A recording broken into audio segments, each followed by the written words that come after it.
warning, oh, the Antifa is going to do false flag terrorism. Antifa is going to do it, and then they're going to blame Trump supporters. No, reverse psychology says that you're the one are the sore losers, and you're going to blame it on Antifa and Black Lives Matter. So Trump has to act in the Insurrection Act, and that's why people like Michael Hayden are monitoring Alex Jones. Everybody that's tied to Alex Jones, I tried to warn them over and over on the internet. Get away from this guy. He's a Zionist. He's a shill. Why are you guys connected to him? We used to troll people on YouTube. Did enough warning. Now you guys are probably monitored by the FBI and the CIA. All right? Because Michael Hayden wants to arrest Alex Jones. So everybody attached to them, getting money with them, racketeering, all that shit, that's on you guys. You made that decision, right? And so the fact is now Alex Jones even says on his show that during the Boston Tea Party, they dressed up like Indians to throw the tea off the boat. And he said, oh, that's a good idea. Owen Schroyer said that. And basically, Alex Jones cut him off and was like, oh, yeah, that's a good idea. Rubbed his eye like, oh, yeah, one eye shit. Like, fuck out of here. And so we already know what they're doing. Like, they're the ones that's going to do the false flag synarchist attack, because history shows that Empire of Synarchy has done civil wars. The Spanish Civil War. We're talking about French Revolution. We're talking about all this shit. And so we already know about the Freemasonic idea of order out of chaos. And that's what's going on. You see the bombing in Nashville. And what does the bombing do? It's a distraction. It wasn't to kill anybody. Oh, it killed a few people. That's fucked up. You know what I mean? But it was a distraction to distract you from the fact that they took out AT&T. And AT&T was revealed during Operation Stellar Winds, that the NSA was working inside the AT&T. So what that really did was just cut off the NSA, right? That's what it did. That's what's going on. The NSA works for the AT&T. We already knew that, right? Edward Snowden revealed that, but we knew that before. Well, Operation Stellar Wind or whoever revealed that. And so the NSA works at AT&T. So when they blow up this shit and, oh, AT&T's down, 911's down, okay, we know what that is. That's directly cutting off the communications, right? Because they're carrying off some plans, so no one could call 911. And they just cut it off, cut off the surveillance, cut off the 911 calls, cut off the NSA monitoring in that area, and boom, they do whatever the fuck they want to do. And there's a $300,000 reward for whoever got information. So that's pretty good start right there. Like, I don't want $300,000. You can have that shit, but that's pretty good start right there. All right, here's a quick breakdown of what I think. I think that we have two schools of Freemasonic thought, and one is Eastern Oriental with the caste system and authoritarianism with synarchy, and then the Western idea of Freemasonry with the Constitution and George Washington, liberty, equality, fraternity, that kind of Freemasonry. To me, if I had to choose one, which is a false dialectic already, so it's like, oh, I'm choosing one is better. Okay, but other countries you see are trying to copy our Constitution or look to American values and American way of life to use their government and how to have a democracy based on the Constitution. So if we have the Constitution and France has a Constitution, and you see that France and Macron is still amending their French Constitution. In America, we don't allow that because we stand and abide by a certain rule of law, a certain Constitution and facts that we're all supposed to stand by. Do all of us stand by it? No. And have too many people gotten away with not standing by the Constitution when everybody else follows the law? Yes.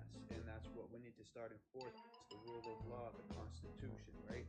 And nothing like, oh, crazy, but there's regular rule of law, there's regular Constitution that we have to enforce, and the government has to enforce in the government, and they do not enforce that. So my goal really is to expose corruption, right? Because that transcends both parties. Both parties do not like corruption, right? Some people will pick and choose what corruption they want to back, but either way, both sides are still gonna back corruption at the end of the day. So a winning strategy is to talk about corruption, right? And the right will back you sometimes, and the left will back you other times, right? And so sometimes both sides will back you when you're talking about corruption, because people on the bottom don't realize that we're all on the bottom together, whether you think you're high middle class, whether you're regular middle class, or you're low. we're all on this together because the rich people at the top are the ones on vacations on yachts, stashing their money on Panama Islands and Cayman Islands so they don't have to pay taxes into the system. They do not want to give you even $2,000. They don't even want to give you $600 after a 10-month period of Corona after they denied, which I think was on purpose now that I'm looking at it, because there's always an angle, right? So now the angle looks like the Republicans said it was fake, so they didn't have to ever pay us for all this COVID and all this, how it damaged the economy and stuff like that. So there's two bodies of Freemasonic thing. There's the Egyptian, Mizraim, Judeo-Christian, Oriental, Synarchic, school of thought in the East, and in the West, there is a Judeo-Christian Freemasonic, but it doesn't have the Egyptian ideas in it. And America does have Egyptian and Rosicrucian ideas in it, but there's two different kinds of schools of thought. One is based on like liberal values, the other is authoritarian. So to me, both of these are polarized opposites, right? And liberalism has good ideas that we deserve human rights as a citizen. We don't deserve for the government to treat us unfairly, right? Like what we can have discussions about what unfairly is and what situations the government can and cannot treat us unfairly. But the end of the day, we're talking about martial law. We're talking about things like against the people. That's what we're talking about. You can't just abuse the people. You can't round up people in concentration camps or anything like that. Like that's human rights. So obviously human rights and liberalism does have good aspects to it in context, right? And then the other context, sometimes the government needs to act in the people's interest against the people, as will sometimes because it's better off for them based on information we don't have, based on actual real domestic terrorism. I can't think of an actual event to point to that's actually happened in history, but hypothetically, something like that. There's some times where government has to act because if they don't, it's detrimental to the people as a whole, even if the people think they don't want it, right? So there is times the government has to act, right? And there's people on the liberal side that won't even acknowledge that. So obviously both of these parties are bad because what do both of these parties want to bring? Anyways, they want to also bring a false sense of unity, but under their ideas. So that's not real unity. That's I'm going to use this strategy to form unity so my side comes off on top, my school of thought comes off on top. So instead of that, you have the third position, not these two polarized sides of authoritarian and liberalism. You have the third position, which is neoliberalism, which passed under Ronald Reagan, which is also libertarian third position school of thought. So if we're talking about third position, oh, we don't like the left, we don't like the right, then maybe we'll like the middle. The middle is co-opted as well by elitist corporations, Jews, and it's the libertarian faction, which is a mockery of the third position. So it's an inversion of what the third position should be, right? That's why you have people posing as Nazbol and Duginist, even though the Nazbol and Duginism school of thought are hypocritical when you break down the ideas. Like Dugin himself even retracts his old schools of thought of Hyperborea, and then he changes it now and he's against racism. There's plenty of examples like that. And when you're trying to say, I'm this, I'm that, you can't be a Duginist when you're hypocritical. You can't be a Nazbol when you're hypocritical because just because you like leftist economy and you like authoritarian tradition. And so eventually somewhere you don't want to be hypocritical in your arguments, especially when you're opposing two hypocrites, the far left, the far right, who are polarized, and you're also opposing the middle, who's the neoliberalism. So even in the middle, there's a dialectic of neoliberalism and Duginism. And that's the fact that you need to break out of that because the original first third position in America was called the Anti-Masonic Party by John Quincy Adams. His dad was a Mason, John Adams, probably why he became an anti-Mason. He's seen it firsthand. And so when you look at the Anti-Masonic Party, it then became the Whig Party, which then got co-opted by what? The Republican Party, what we got today. So what we need to do is go back to the Anti-Masonic Party. All right, here's a quick breakdown of what I think. I think that we have two schools of Freemasonic thought. and one is Eastern Oriental with the caste system and authoritarianism with synarchy, and then the Western idea of Freemasonry with the Constitution and George Washington, liberty, equality, fraternity, that kind of Freemasonry. To me, if I had to choose one, which is a false dialectic already, so it's like, well, I'm choosing one is better. Okay, but other countries you see are trying to copy our Constitution or look to American values and American way of life to use their government and how to have a democracy based on the Constitution. So if we have the Constitution and France has a Constitution, and you see that France and Macron is still amending their French Constitution. In America, we don't allow that because we stand and abide by a certain rule of law, certain Constitution and facts that we're all supposed to stand by. Do all of us stand by it? No. And have too many people gotten away with not standing by the Constitution when everybody else follows the law? Yes. And that's what we need to start enforcing, the rule of law, the Constitution, right? And nothing like, oh, crazy, but there's regular rule of law, there's regular Constitution that we have to enforce, and the government has to enforce in the government, and they do not enforce that. So my goal really is to expose corruption, right? Because that transcends both parties. Both parties do not like corruption, right? Some people will pick and choose what corruption they want to back, but either way, both sides are still gonna back corruption at the end of the day. So a winning strategy is to talk about corruption, right? And the right will back you sometimes, and the left will back you other times, right? And so sometimes both sides will back you when you're talking about corruption, because people on the bottom don't realize that we're all on the bottom together, whether you think you're high middle class, whether you're regular middle class, or you're low.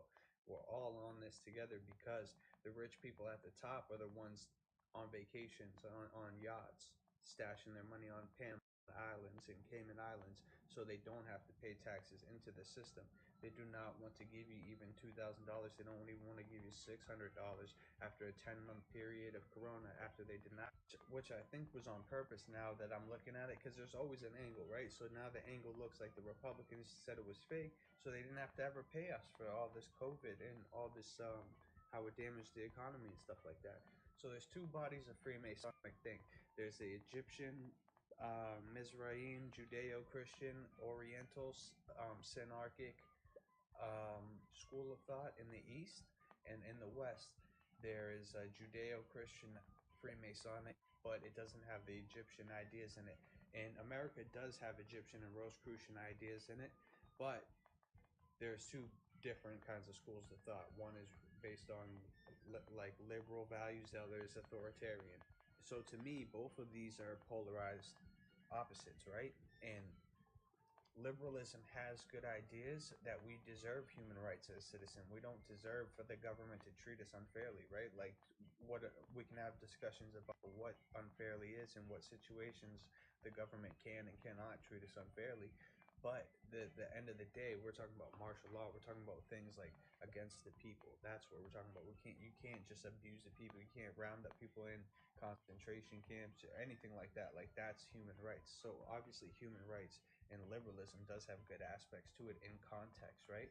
And in the other context, sometimes the government needs to act in the people's interests against the people as will sometimes, because it's better off for them based on information we don't have, based on actual real domestic terrorism. I can't think of an actual event to point to that's actually happened in history, but hypothetically, something like that. There's some times where government has to act, because if they don't, it's detrimental to the people as a whole, even if the people think they don't want it, right? So there is times the government has to act, right? And there's people on the liberal side that won't even acknowledge that.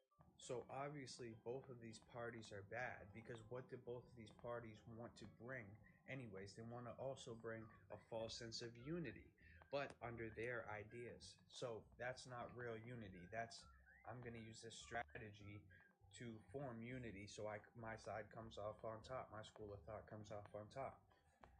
So instead of that, you have the third position, not these two polarized sides of authoritarian and liberalism. You have the third position, which is neoliberalism, which passed under Ronald Reagan, which is also libertarian third position school of thought. So if we're talking about third position, oh, we don't like the left, we don't like the right, then maybe we'll like the middle. The middle is co-opted as well by elitists, corporations, Jews, and it's the libertarian faction, which is a mockery of the third position. So it's an inversion of what the third position should be, right? That's why you have people posing as Nazbol and Duginist, even though the Nazbol and Duginism school of thought are hypocritical when you break down the ideas. Like Dugin himself even retracts his old schools of thought of Hyperborea, and then he changes it now and he's against racism. There's plenty of examples like that. And when you're trying to say, I'm this, I'm that, you can't be a Duginist when you're hypocritical. You can't be a Nazbol when you're hypocritical, because just because you like leftist economy and you like authoritarian tradition. And so eventually somewhere you don't want to be hypocritical in your arguments, especially when you're opposing two hypocrites, the far left, the far right, who are polarized, and you're also opposing the middle, who's the neoliberalism. So even in the middle, there's the dialectic of neoliberalism and Duginism.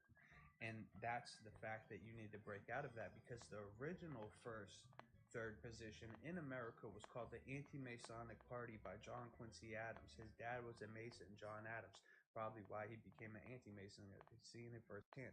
And so when you look at the Anti-Masonic Party, it then became the Whig Party, which then got co-opted by what? The Republican Party, what we got today. So what we need to do is go back to the Anti-Masonic Party. So let's just do this as a quick video, because I'm right again. Adam Green platform, David Icke went on Alex Jones, David Icke went on London Brill, all promoting the 5G conspiracy.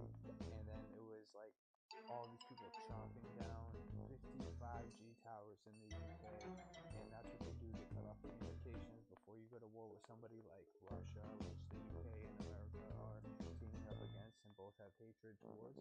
And so you have Alex Jones promoting with David Icke and Adam Green, also promoting a 5G documentary expert who also was on Adam Green's show. So you got Adam Green platforming David Icke going on Alex Jones, and Alex Jones going on London Grill, then London Grill getting supposedly censored at 58 million views.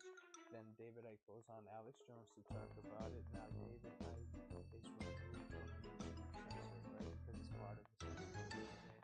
Like we've been talking about, everybody tied to Adam Green is in on this censorship campaign, whether they know it or not.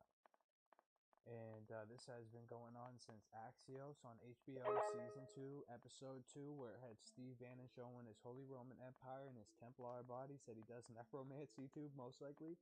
And then it went to the censorship of Alex Jones, Adam Green, Sophie, and Steven Crowder. Steven Crowder, Adam Green, and Alex Jones were all in on it together. All that shit is a fake arguing dialectic, fake arguing between Joe Rogan, Adam Green.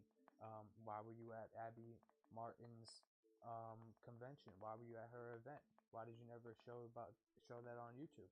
Okay, why is your girlfriend in pictures with Aubrey Marcus, who is also tied to Joe Rogan? Abby Martin goes on Joe Rogan. Oh, she goes on RT, says anti-American sentiments, but doesn't talk about Russia, doesn't talk about Israel. Okay, only just, oh, all of that's America's fault, right? Everything that Israel does is America's fault, right? And then you got Abby Marcus, who has the On It podcast with Joe Rogan. Okay, why is your girlfriend in pictures with that, right? So that's a question that needs to be answered too by Adam Green. And so the reason everybody on the internet was saying it caused cancer, causes coronavirus, that was a lie promoted by RT, then picked up by Alex Jones. So I just want more people talking about this, because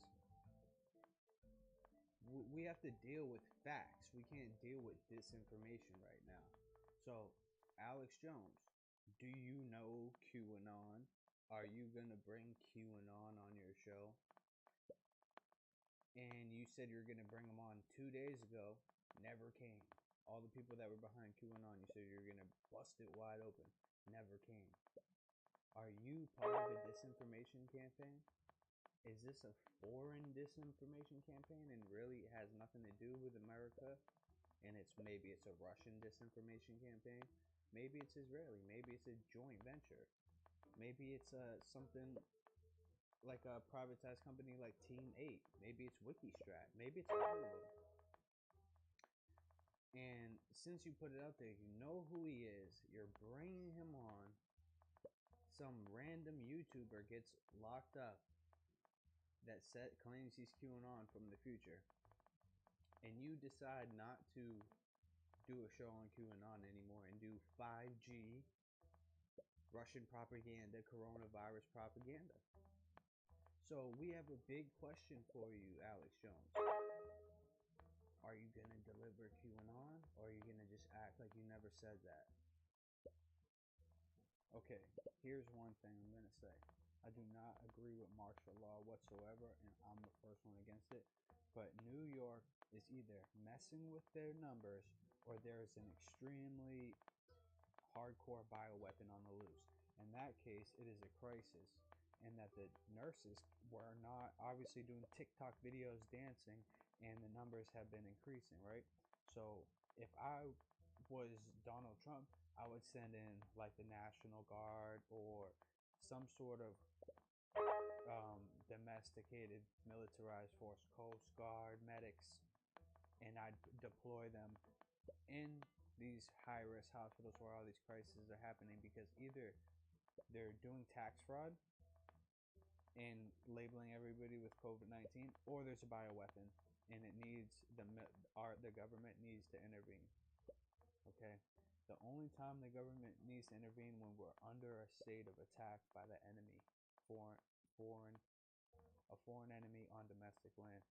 So if they cannot take care of what's going on, we need to implant military medics, and we need scientists working, figuring this out, right?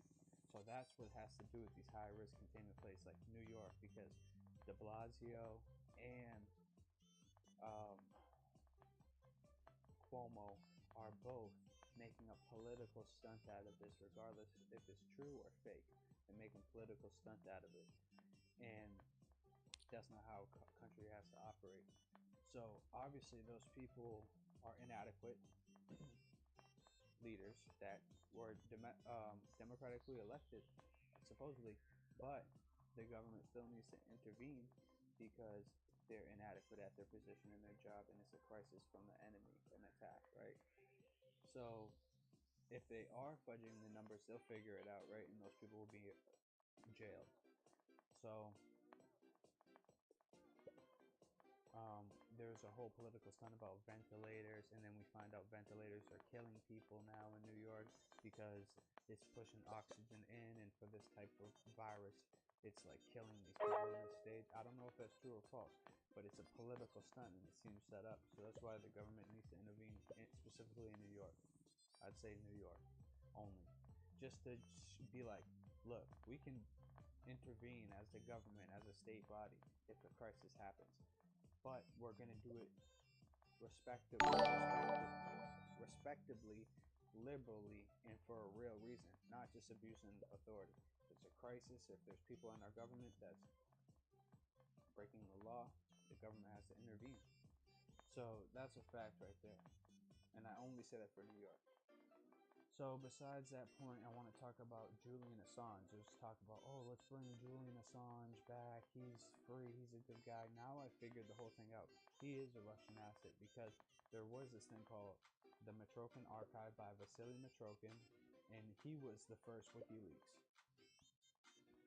He had the archive files of everything, and you can check into it. He was the first WikiLeaks. Vasily Mitrokhin, a Soviet defector to America, who collected 10 years of archives against the KGB, okay, and exposed them. And it's relevant because the Fort Detrick narrative saying that we released the bioweapon is the same narrative that was exposed by Vasily Mitrokhin and the Mitrokhin archive that said that the KGB set up a fake news source and an East German Stasi doctor to verify, oh yeah, that's the source, using circular journalism. And there's a lot of information in the Vasily Mitrokhin archive. So that was the real Julian Assange, and that's who we should look into, and that's who the information you should take serious. Julian Assange is weaponized information leaks as a response to Vasily Mitrokhin. That's why he's a Russian asset that got information from Hillary Clinton's emails from DC leaks, which no arrest came out of that. So you can see it's weaponized information. And Julian Assange, it was in the Mueller report that he got the information from DC Leaks, a Russian-based company of hackers. Okay, so when you see Roger Stone got Hillary's emails, that's him getting, if that's on purpose or by accident, with his knowledge or without his knowledge, he still colluded with Russia through an intermediary, Julian Assange, who got it from DC Leaks, which was Russian hackers. Nobody's proven that wrong. The fake story was Seth Rich.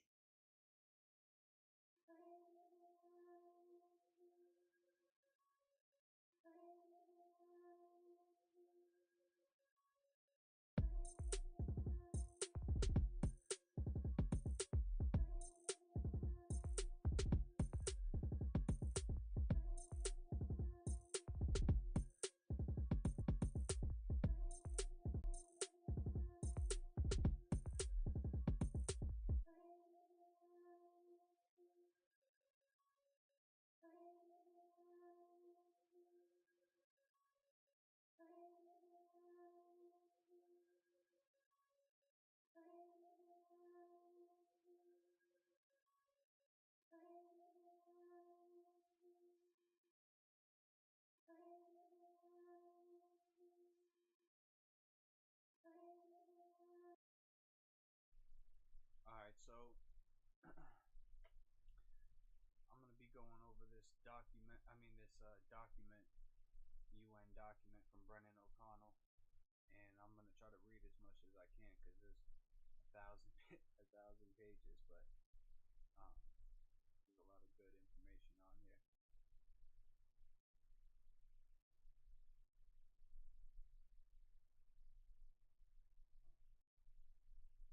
I'm not going to read all this, but I'll read this.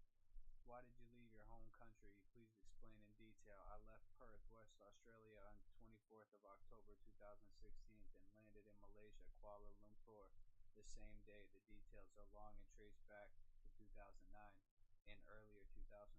Specific details contained in attached documents. Appendix 5, Travel Route Diary. My case involved charges of racial vilification and 3 years jail, repeated police and high-level harassment, break-ins, death threats, suspicious deaths, complete marginalization from society.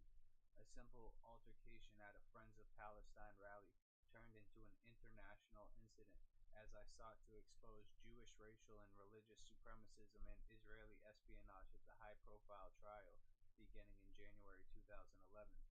The Israeli state came out against me directly, very publicly, at the highest levels. I became a targeted individual. I brought out massive corruption allegations in Western Australia.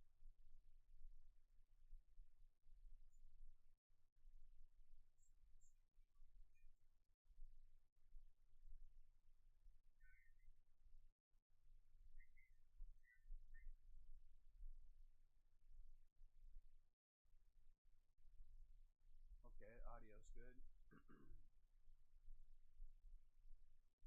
There are three. What do you believe will happen to you or members of your household if you return to your home country? There are 3 outstanding warrants for my arrest. All charges are ridiculous and laughable and described in detail in the 800-plus page document attached to this paperwork. I will be arrested in jail, cut off from the outside world, perhaps psychiatrically admitted and forcibly medicated. I will remain marginalized from society with no hope of employment or a stable life. The Israeli state is too powerful, and I have, through simple open source information, made known major facts about Israeli power and ability to intimidate governments. As stated to me in email by then Inspector Barry Shelton of WA Counterterrorism, we all respect your work, in quotations. I have the Israeli state coming out against me by name. There is a reason for that, and it's not because I'm mentally ill, and I have it all documented. Was to work with government analysts at the Persian Gulf Studies Center, and it appeared the sole remit of the supposed NGO staffed by government analysts was to attack Saudi Arabia and the GCC all day. This I refuse to do. The enemy is racist apartheid Israel, a powerful, vicious, racist attack dog in the region whose sole purpose appears to be testing of new weapons on Arab for the Israeli military-industrial complex, as well as expanding its borders to fulfill biblical prophecy of Greater Israel. See page 60. With the above in mind, it appears the Iranian government under the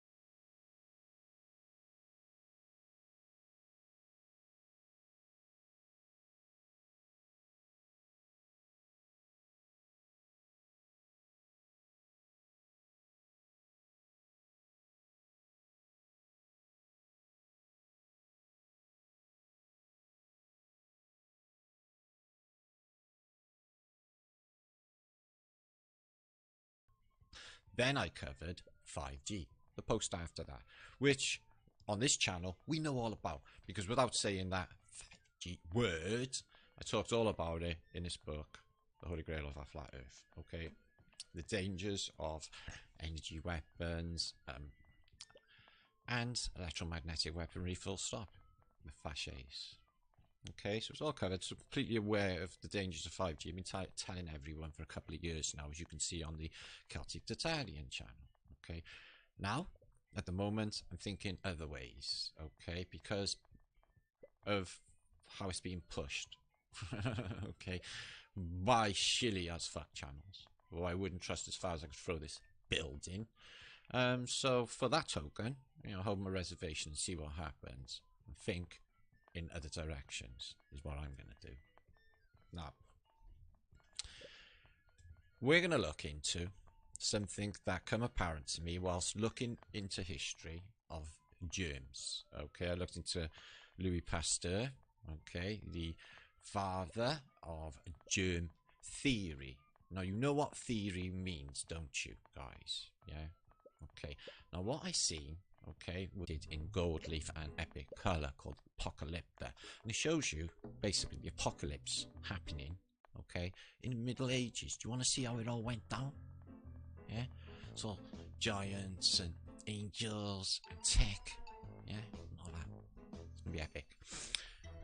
Buckle in. Now make sure to subscribe to this channel. What I'm trying to do, I've got a bit of a problem. Nobody's been really being notified for my channel, the Celtic Tatarian channel, which people are being notified, but they get notified in a strange Oriental language. I'm not sure what is going on. YouTube haven't really cleaned it all up, and it's all ongoing. But still, we got nearly 20,000 subs on this, so that's a lot of eyes on there. So I'll probably upload this to that channel as well for the time being, and try and get people from the Tatarian channel over to this channel where the juice is going down. Okay, guys?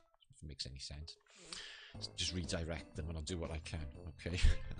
1 minute I got no channels, no subs. Next minute I'm completely spoiled for channels. It's just nuts. Anyway, guys, make sure to please subscribe, as I said, and share this out, okay? Thinking outside the box. Now, I've got a bit of a proposal to put in this vlog as well. I'm not saying that it is a definite or it's a thing, but it is a thing. It's in the official narrative. So let's just think to ourselves that we don't know everything about nature. Okay, guys, and the science doesn't know everything about nature. They don't. Okay, what they do is they try and make sense of the world around them with their bullshit. Okay, mostly maths and whatever, not direct experience. So I'll show you when I get there. Let me know what you think in comments, please. So here we go again on another roller coaster. and we're going to start here. Okay, excuse me. Now, specific germs, not miasma, caused specific diseases. However, cultural beliefs about getting rid of odour made the cleanup of waste a high priority in cities. Well, it just goes on. The etymology is pollution. Now, miasma was considered to be poisonous vapour or mist filled with particles of decomposing matter, miasmata, and that caused illnesses. The miasmatic position of the diseases were produced of environmental factors such as contaminated water, foul air, and poor hygiene conditions. Such infection was not passed between individuals, but would affect individuals within the locale that gave rise to such odours. It was identifiable by its foul smell. It was also initially believed that miasmas were propagated through worms from ulcers within those affected by plague. Now, in the 1st century AD, we don't go on them timescales, but Pasteur describes as well in Roman days from the swamplands, okay, an effect of miasma in Roman times. And let's get up to the Middle Ages. Now, what I find fascinating is this. The word efflua is basically, so influenza is effluenza, from effluent. The sense of efflua contribution, all of it. Same people, same club. In descriptions by ancient travellers, soldiers and local officials, most of them are many of letters, the phenomenon of miasma, fog, haze, dust, gas or poison geological gassing were always mentioned. The miasma was thought to have caused a lot of disease such as cold, influenza, heat strokes, malaria, dysentery. In the medical history of China, malaria had been referred to by different names and different dynasty periods.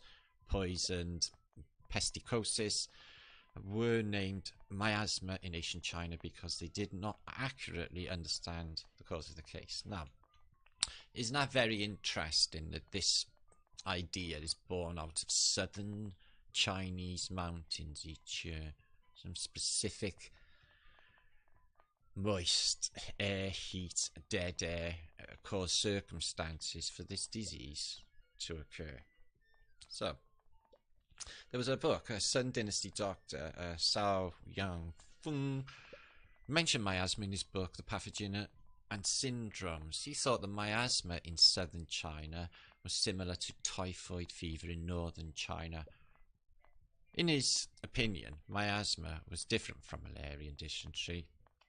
In his book, he discussed dysentery and another chapter, malaria, in a single chapter, and he claimed that miasma caused various diseases, so they suggested that it should be part apt to specify ways to resolve the problems. Okay, so in China, they think it's born in southern mountains. Okay. Based on zymotic theory, people believed vapours called miasmata, okay, singular miasma, rose from the soil and spread diseases. Miasmata were believed to have come from rotting vegetables, foul water, especially swamps, and urban ghettos. What about dead? What about the dead? What if there's a large amount of dead? They're supposed to be dangerous, supposed to seep off dangerous gases that really hurt human beings.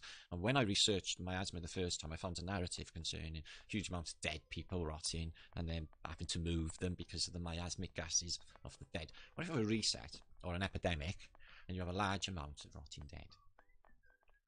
Would that cause miasmic gases? If you were in another country and there was a huge amount of dead people and then all the miasmic gases spread on the wind. Many people, especially weak or infirm, avoided breathing night air by going indoors and keeping windows and doors shut. In addition, the ideas associated with zymotic theory, there was also great general fear that cold and cold air spread disease. and the fear of night air gradually disappeared, and understanding about disease increased, as well as improvements in heating, ventilation, well, official bullshit narratives as we know. Okay. Contagionism versus miasmaism. Now, prior to the late 19th century, night air was considered dangerous in most Western cultures, guys.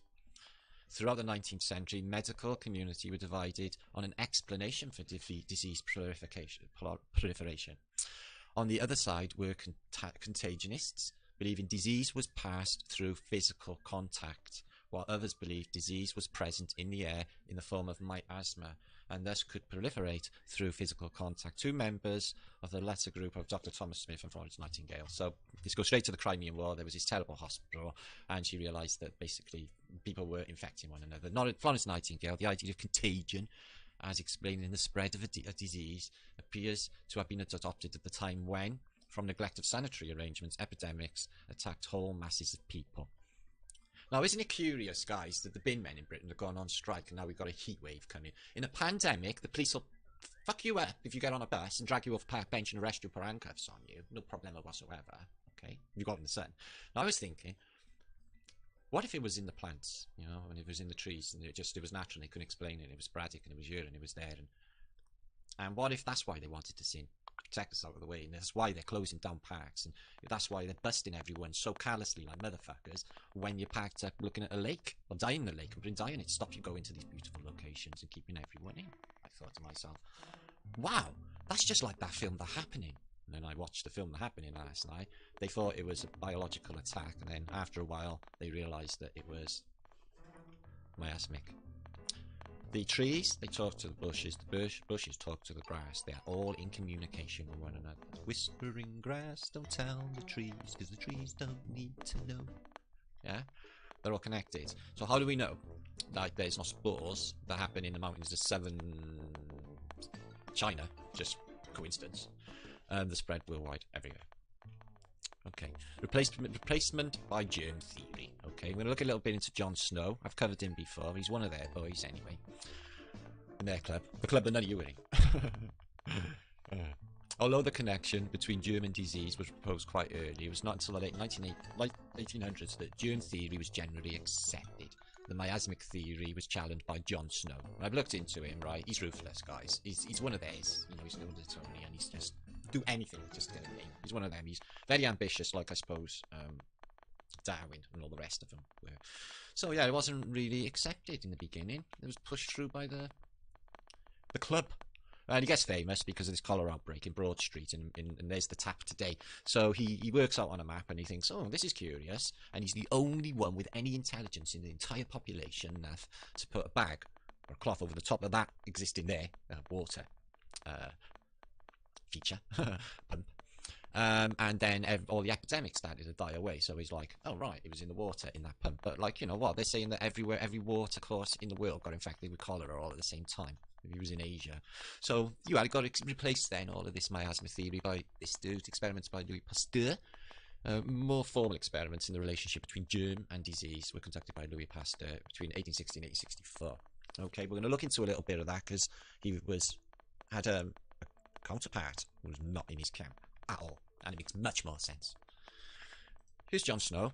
Okay, so he's developed anesthesia, so I guess that's good, because otherwise we'd have a shit of a time. But not really, because if we become our true selves, who we are, you know, if you was a lama in High Tibet, you wouldn't need anesthesia because you could just turn off the necessary with maybe acupuncture, you know, chakra points, or basically nerves, and you can, you know, I've seen people having an operation, okay, on a video, and I've got in a book in there, in Japan, by using sound. So there's a boy, he's having an appendix taken out, no anesthetic whatsoever, he's completely calm, and all the doctors are doing, they're doing like cha, puh, puh, cha, like just noises at him, and it's just locking his nerves, and they use the same sounds to unlock them as well. Just nuts, without touching. It's just, so, you know, we got that, you know, but they take us away from all of that, saying it's not a real fucking thing, but it is. Anesthesia, medical hygiene, epidemiology, and then he got famous for sussing out the health scare during the Great Stink in London. Okay, so a little bit about his life, his career, Westminster Hospital, University of London, everything. He's just one of them. There's no doubt about it whatsoever. So, same old story. So the Great Stink happened. I got in a book in there. I got a book from 1855 in the room, which talks about this quite a bit. They had to put lime on the curtains in Parliament because the politicians couldn't stand the stink in the Houses of Parliament. Everything stunk. Now, there was a report today in the papers, apparently because the restaurants have stopped selling, so my son told me, rats have been seen to be attacking or eating one another. So they're going to be... So I love the way they haven't cut the grass or anything, because that's not essential work, although they are very choosy with what essential work is, apparently. Okay, so they're letting all the grass grow on all of the grassy knolls, grass verges and stuff, and it's all just thick with daisies and dandelions and really lush and green. It's like I've never seen it like that in my entire life. I was like, this is fucking ace. It looks beautiful. The blossom looks mad.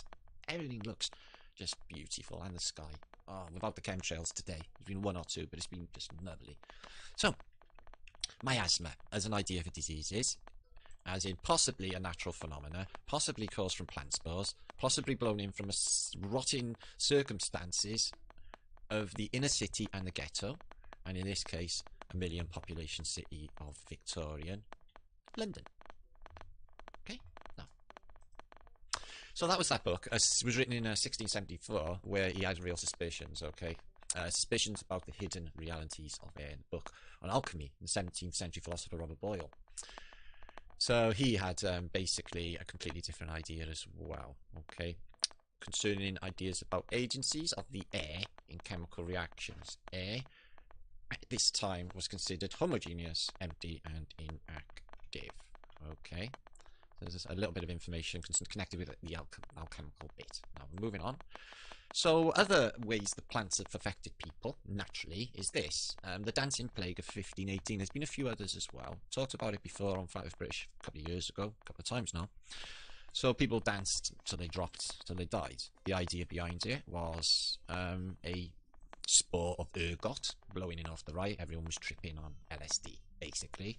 But I remember one episode of Star Trek, when I was a Trekkie, when they went on to some sort of planet, and they all started hallucinating and tripping, and it turns out that there was this field making trippy spores on them. So this happens and is in the official narrative. So they were all tripping on ergot, went dance crazy, dropped out because he was like, okay, so it happens.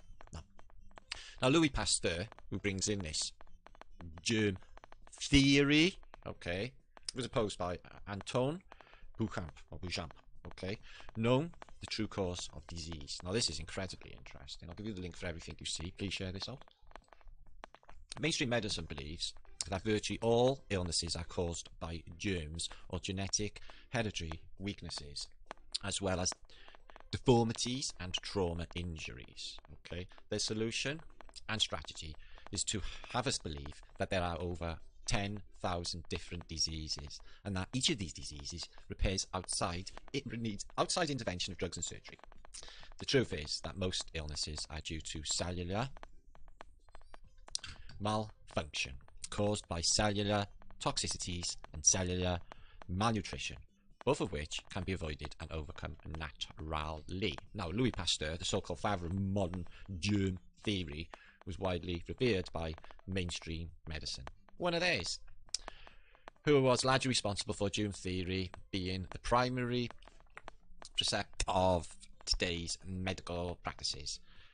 For people are aware of the controversy surrounding Pasteur in his early days, or his work, or more esteemed contemporary who worked with Pasteur was plagiarized and disordered. Now, the contemporary of fellow French academic scientists member says this Antoine Beauchamp. Okay, so Pasteur essentially dug up germ theory of diseases and put his name on it. Okay, in case he never really plagiarized it. It was not a new idea. The concept, which theorizes that many diseases are caused by germs, have actually been outlined by many other people many years before. Pasteur nevertheless claimed to have discovered germs, and Beauchamp, on the other hand, proved the original research that most diseases had a result of diseased tissue, and bacteria and viruses are largely after effects instead of a cause of disease. So it's pretty much what we were suggesting with the 5G, you know, the toxicity of the cell, and this is what she was saying. She was a contemporary for Pasteur, or he, Antony, I'm guessing that's a he, maybe. was able to scientifically prove that germs are the chemical by-products and constituents of pelomorphic microorganisms enacting upon the imbalance, malfunctioning cell metabolism and dead tissue that actually produces disease. Beauchamp found that the disease acidic, low oxygen and cellular environment is created by toxic nutrient deficient diet, toxic emotions and toxic lifestyle. Is a he. His findings demonstrate how cancer develops through a morbid chain of germ and bacteria, viruses to fungi, fungi forms to cancer cells, some sort of fungus, mushrooms. So yeah, he was opposed and he was a plagiarizer. Yeah, all of germ theory is put onto that dude. Now, other things, other films or other things in the mainstream contemporary world that are connected with plants causing diseases, etc. But this is one. So it's Day of the Triffids, and this is a little bit different. It's connected with my last post-apocalyptic novel. Okay, where we have a meteor shower. Okay, and then basically everyone in the world becomes blind by it, and then there's an aggressive species of plant which starts to kill people. So if you haven't seen it, it's well worth a watch. There's a British television version of it, so that's related. And this one is what I watched last night with Matt Wahlberg. It was quite a good film actually. So it was an apocalyptic thriller. Okay, and basically it starts off with what they think is a virus. It started in a New York City park. People began dying by mass suicide. So basically, they just kills themselves. Initially believed to be caused by a bioterrorist attack using an airborne neurotoxin. The behaviour quickly spreads across the northeastern United States. High school teacher Mr. Moore and his wife convinced that it's plants, which it is. Okay. And it goes as quick as it arrives because it only happens under circumstances, certain time of year, etc. So, again, plants causing virus in film that are happening. Just like miasma. I was wondering about 007, Rich. If you don't know his channel, he goes on every night. Roxanne Globalist live show. Most nights. Basically, a month or so ago, he's standing on his veranda saying, God, it's like the end of the world. Why this crazy wall of sand was blowing in, and he was saying that a month ago, and then all of a sudden, like, you know, there's all of this plague around. Just saying. So yeah, we're going to look at some other stuff now, guys. Okay, that's the beginning bit. We're looking into struggle reading there, concentrating, but I'm thinking my mind keeps wandering. So miasma was what they used before the germ theory. Okay, and germ theory was opposed all the way through, and many of, like, Pasteur's contemporary, that dude Anton said it was toxic excretion from dead cells, pretty much what we propose anyway. So learning a lot about all of this, never really knew any of it before all of this, really interesting. So yeah, anyway guys, I got my channel back. All of these have been updated in the last, I don't even know what's going on. Okay, so obviously no one out of 19,700 people is getting notified because only 3,000 have watched my last Saturday post, as opposed to my Nika channel, this channel. So I don't think they're getting notified, and if they are, somebody said it's an Oriental. So maybe you need to redo the bell for notifications, because I'm going to try and get over here at some stage where there's more eyes, or just both. I wish I could just get the both on one, and then just have a lot more eyes. Okay, so this is just what I've been covering over the years, guys. All of this stuff, guys. So it's a real glorious load of content, guys. It must be a million separate images in all of these videos and books and links. So, but yeah, they do monetizing every single one of my videos. It's a total shit, because the AdSense is what was going to keep me fucking going, and now that's, you know, that's disappearing. I'm going to be very fucking careful. If you do want to contribute or donate to Flat Earth British Me, so I get my internet sorted and stuff, that would be absolutely epic. I hate to ask, but it is Armageddon. And I would like to try and keep this going as long as I possibly can. If I can. So this is Apocalypta. Now what I got is the book. I better show you first. Okay, but it don't flick through good. So I'm going to show you in case of images, which is better. Okay, I'm going to go flick through them. So these are from 1500s, guys, and they're in German. The book has a narrative, and what you get is giants, strange happenings, floods, and I'll just basically, we'll start from the top to the bottom. So 1500s, a lot of antiquity tech, and this church seems to be some sort of red-walled enclosure, but the people seem much too big for churches. I'm not sure if they're giants. They just fit in there. Look at that, that looks identical to London Bridge, Tower Bridge. So it's early days. Somebody's actually getting boiled and cooked. So, you know, obviously, like, cooking a person is, like, cannibalistic. He's on the bellows, yeah?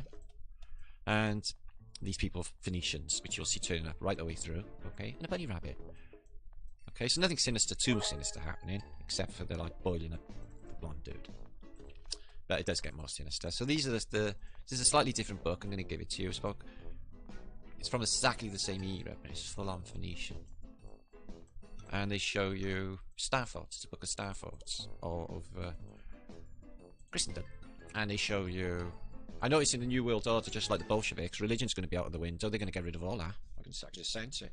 Yeah, there's no religion in like this utilitarian society. None of it. They're not having any of it. So here we go. Phoenicians, 2 lions, and we get a family tree. Lev. I don't actually know any of them. They're not very knowery. So this is the world of the 1500s, coded with chevrons, trees, 4 angels. Everything is connected with electromagnetics. And you get your Jesuits. Okay. And Jesuit Sprogage in this book. And apocalyptic events always come in these books. In this case, blowing fire.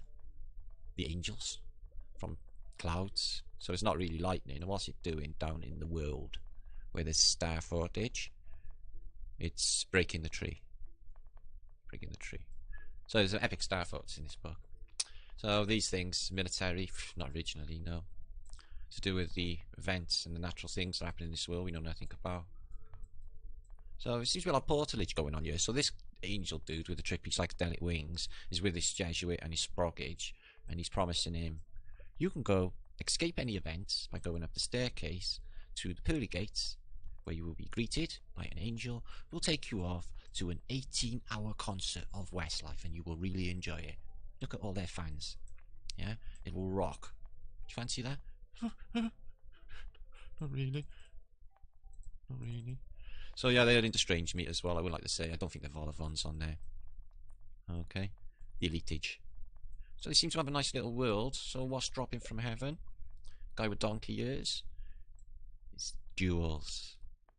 Pennies from heaven for you and for me. Onto a bunch of Jesuits. They've got a nice garden though. For the Middle Ages. Trippy colour, isn't they? Here they are again. A motley crew. Water above and not space, because space is just impossible.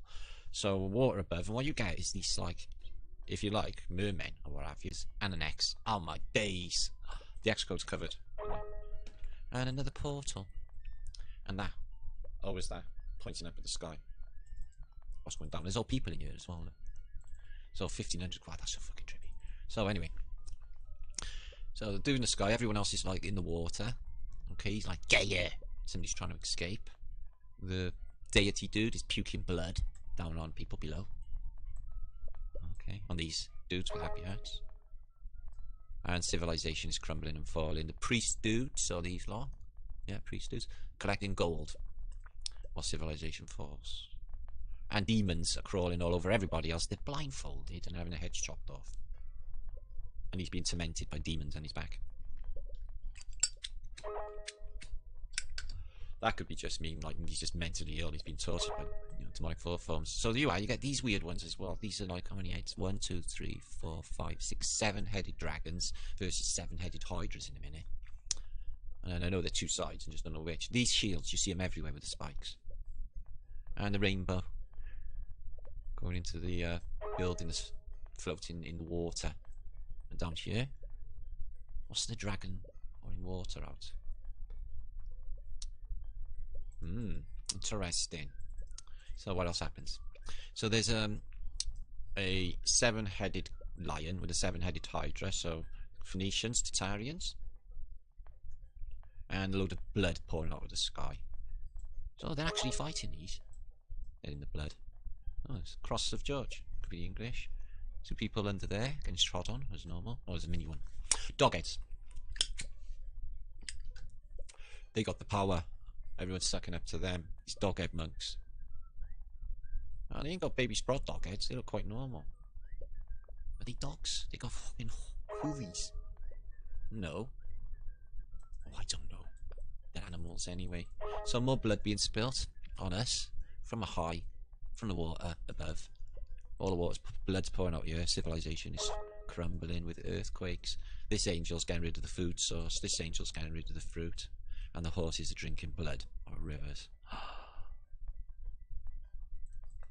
I was in a 3-hour queue earlier with my son, the local doctors, and it's ridiculous. They're not allowing people in there. And there was a queue a mile long. Would you imagine? Was there 2.5 hours, something like that? Fucking rubbish.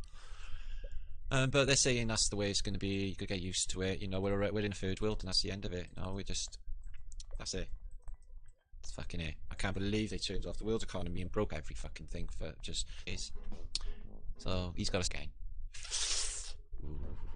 And he's still eating. All right, they've been forgiven. They works, but this is how they arrived. And I'm gonna come back and we're gonna have a bit.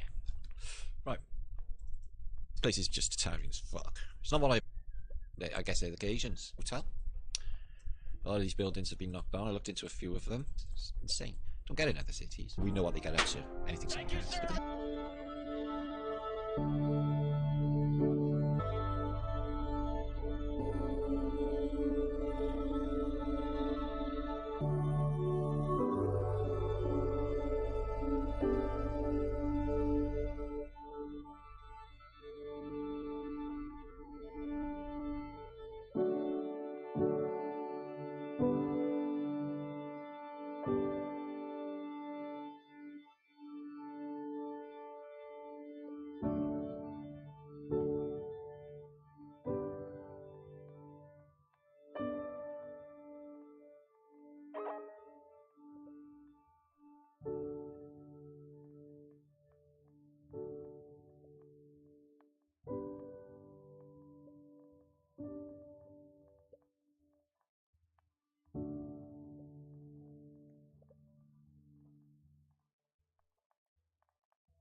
How about this? Well, I'll start by introducing myself. My name is Matthew, and I work at Biola University, which is a Christian college, private college in Southern California in Los Angeles County. About 6,000 students, graduate and undergraduate, all kinds of different majors and degrees. And Andy and Tim and I went there, and I work there in the distance learning department, but I also teach math there. And then on the side, I have a YouTube channel where I do pranks. I didn't realize this, but Matt has seen some of my videos. So that's a bit about me. And I just posted one a couple of days ago because I do April Fool's jokes and stuff. This is not an April Fool's joke, by the way. No, it's not. No, I don't like that kind of joke. I like more, I don't know, more honest type stuff. It's hard to describe. Matt can describe it to you sometime. Matt, why don't you go next year? Sure. Well, yeah, like I said, when Dave had sent me the invite for this, one of your videos one of your recent videos had gone in front of my feed that day, and it reminded me of the one you had done in the classroom, which I had seen, which has millions of views, right? Close to 100 million, I think. It's 97 million. I'm just waiting. It's unbelievable. So congratulations on that awesome video. And it's tough to get things that out there on YouTube. So I'm very impressed. And so about me, I went to the University of Oklahoma. I got a degree in construction science. I still work in the construction and development industries, and mostly a numbers guy. I analyze pricing and trends and things like that. So that's me. I got into flat Earth back in 2015 through a number of ways. The big thing for me is the scriptures, what the Bible says, and I believe I take a lot of the scriptures literally as they're done, as they are interpreted in English, as well as some of the Hebrew behind it. And yeah, so I take a literal view of some of that stuff, and it's the Bible combined with some observational and, in my opinion, logic is what drives my flat Earth beliefs. So that's what mine are grounded in there. And that's my summary. I've got 6 kids, and currently in Mexico. This is a real backdrop, and I head back to Texas here in the next month. Yeah, Idaho, right? Yeah. So yeah, that's me. Like to travel, and flat Earth was a big. It was just, I feel like it was something that God put on my heart for me to just obsess over and research for a long time. I felt like he hit me with the truth initially, as I see it. I feel like he kind of punched me in the gut with it. And then I spent a couple years kind of making sure I wasn't crazy before I went public with it. I just wrote a book called The House That Jesus Built. And it talks about scripture. It talks about some experiments. It talks about kind of the nature of astronomy, how it's observational is exposed to more experimental, and then it talks about the reliability of the scriptures. I'm a big Bible buff, and I really believe that the Bible is, a firsthand written account of all the events in it, and that we can trust it. So that's my passion there. So Matt, I've read your book recently. What? Yeah. Wow. Yep. David, I know you're the star of the show, so we all maybe know you, but I'm not sure Andy has heard much about you. Maybe you can tell us a little bit. I'm just a guy. I was, I live in Fairfield County on the East Coast. I was a standard American person and worked in corporate America, and then started my own business with some partners, doing extremely well. And then Flat Earth hit me across the side of the head. And I tried to debunk it for the longest time and realized that, well, that's not going to happen. And then I got the calling to just say, one day somebody told me to walk away from everything that I've ever dreamed of and do this full time, because this message to me is the most important message of our time. With all the crazy and the stuff that's going on in the world, people are like, well, what difference does the shape of the earth matter? I still have to deal with all this chaos and insanity and go to work. And the answer is because if you don't know where you are, who you are, what you are, or the power of your mind, how are you ever going to maintain your freedom if we ever get it back again? So I dropped everything. I do this full time, talking to people like you.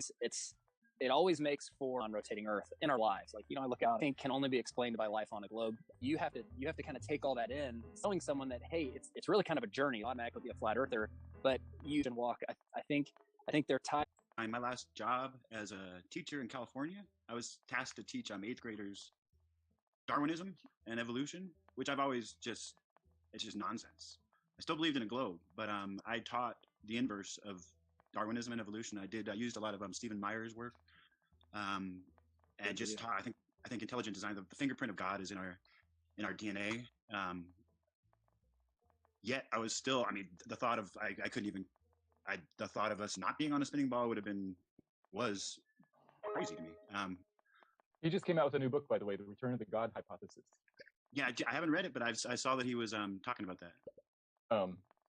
Well, so I have a question. One of the ways you become a flat earther, right, is by looking into the globe and checking these things out. A couple things, and I didn't bring. They sell at Walmart for cheap. Yeah, perfect for classroom use. Oh, really? I was curious if it had the sticker on it. That's all. Yeah. Matthew, what was the name of the globe again? Let's see. Ironic thing is, as a teacher, if I was given a new classroom and I had to change, I laugh now, but the first thing I would ask for, I'd call the office and say, I need a globe. Wow.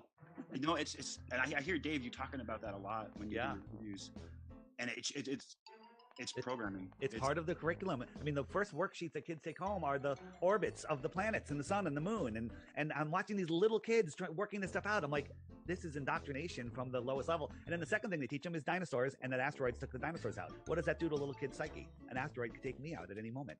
So their whole foundation is built on lies and fear. In my early education, I don't remember that being as emphasized. I don't know what it's like now because I'm not around elementary school That's what it's like now. Kids.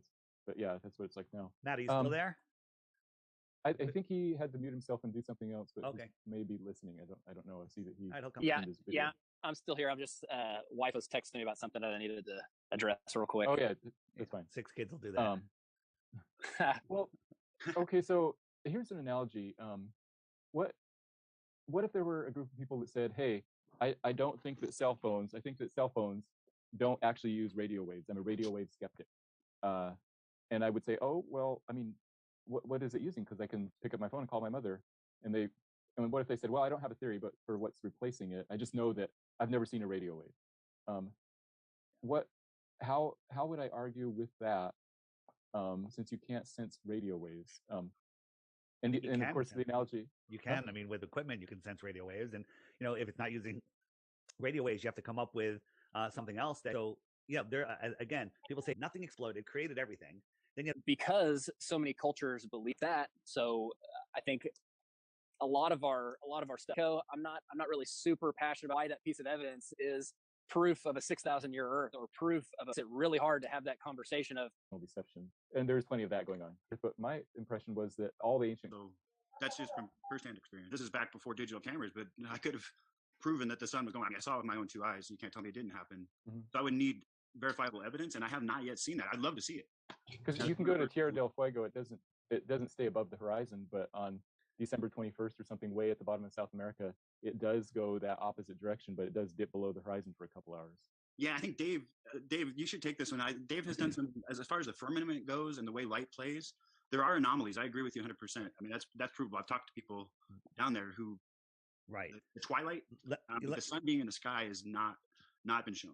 Let me address it. So the optics of the sky with a dome and possibly liquid in the sky. So all bets are off the table on what people don't realize. If you're, looking at the shoulder to your left shoulder, if you put your back to the north, Saturn's, according to time and date on the Earth versus is not circling like it does, over Antarctica, over the Arctic. I mean.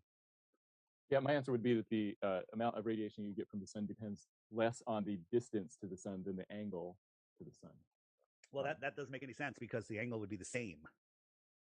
Yeah. If the Earth is a globe, 65 degrees north would have the same weather as 65 degrees south 6 months later.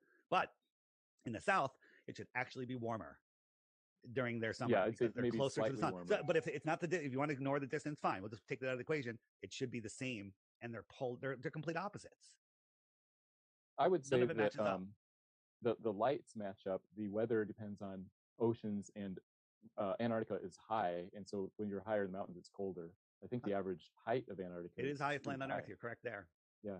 So that's what makes it colder, not the the other thing. I mean, they all go together to determine the weather. There's a lot of factors, correct, but nothing matches. The 24-hour sun has been filmed hundreds, thousands of times in the north, in Norway, and in Alaska. It's never been filmed. It's only been faked in the south.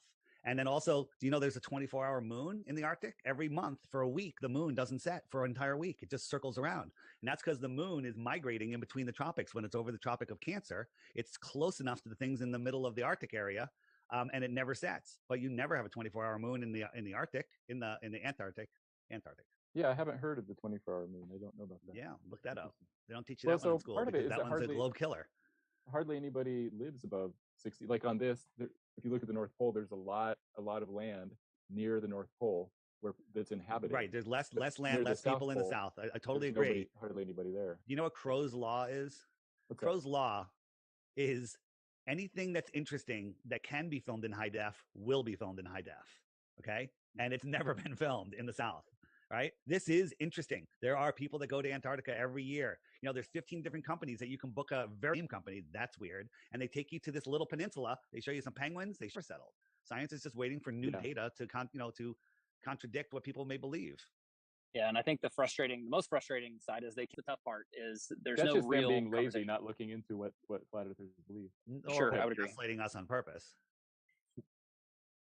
Yeah, it's a straw man argument. I believe in the steel man argument. You should represent somebody else's view as fairly and as strongly as possible. So if you disagree, you can explain why you disagree with that. Well, that's good. That's productive. But that's not what we get from the zealots that are, that are protecting the globe. Either they're suffering from Stockholm syndrome or they've sold their souls and they're here on a mission. and also from people who advocate methodological naturalism over intelligent design. They don't even represent what intelligent design claims very well. So, Correct. yeah, that's So important. Matthew, I know my highest respect to you because you are a globe believer. Remember the Facebook group that we were in? Nathan Thompson, I met him once or twice. He's been here on the West Coast. Yeah, so there was like 160,000 members and they canceled it. Like, why? Like, in a true scientific forum, all ideas are welcome and you just have to disprove them. And I think you were there, and I highly respect that you were there to give your side of the argument. And to learn what everybody was saying. Yeah. So why would that be suppressed? They just canceled the group. I mean, I remember going to look. I was talking with someone, and I wanted some biblical proof, and I knew that forum had that. And I was going to put that out, and I was like, it's gone. Where did it go? It just got deleted. And that's happening. Yeah. That's happening across the board on YouTube. Like, these ideas are being squashed.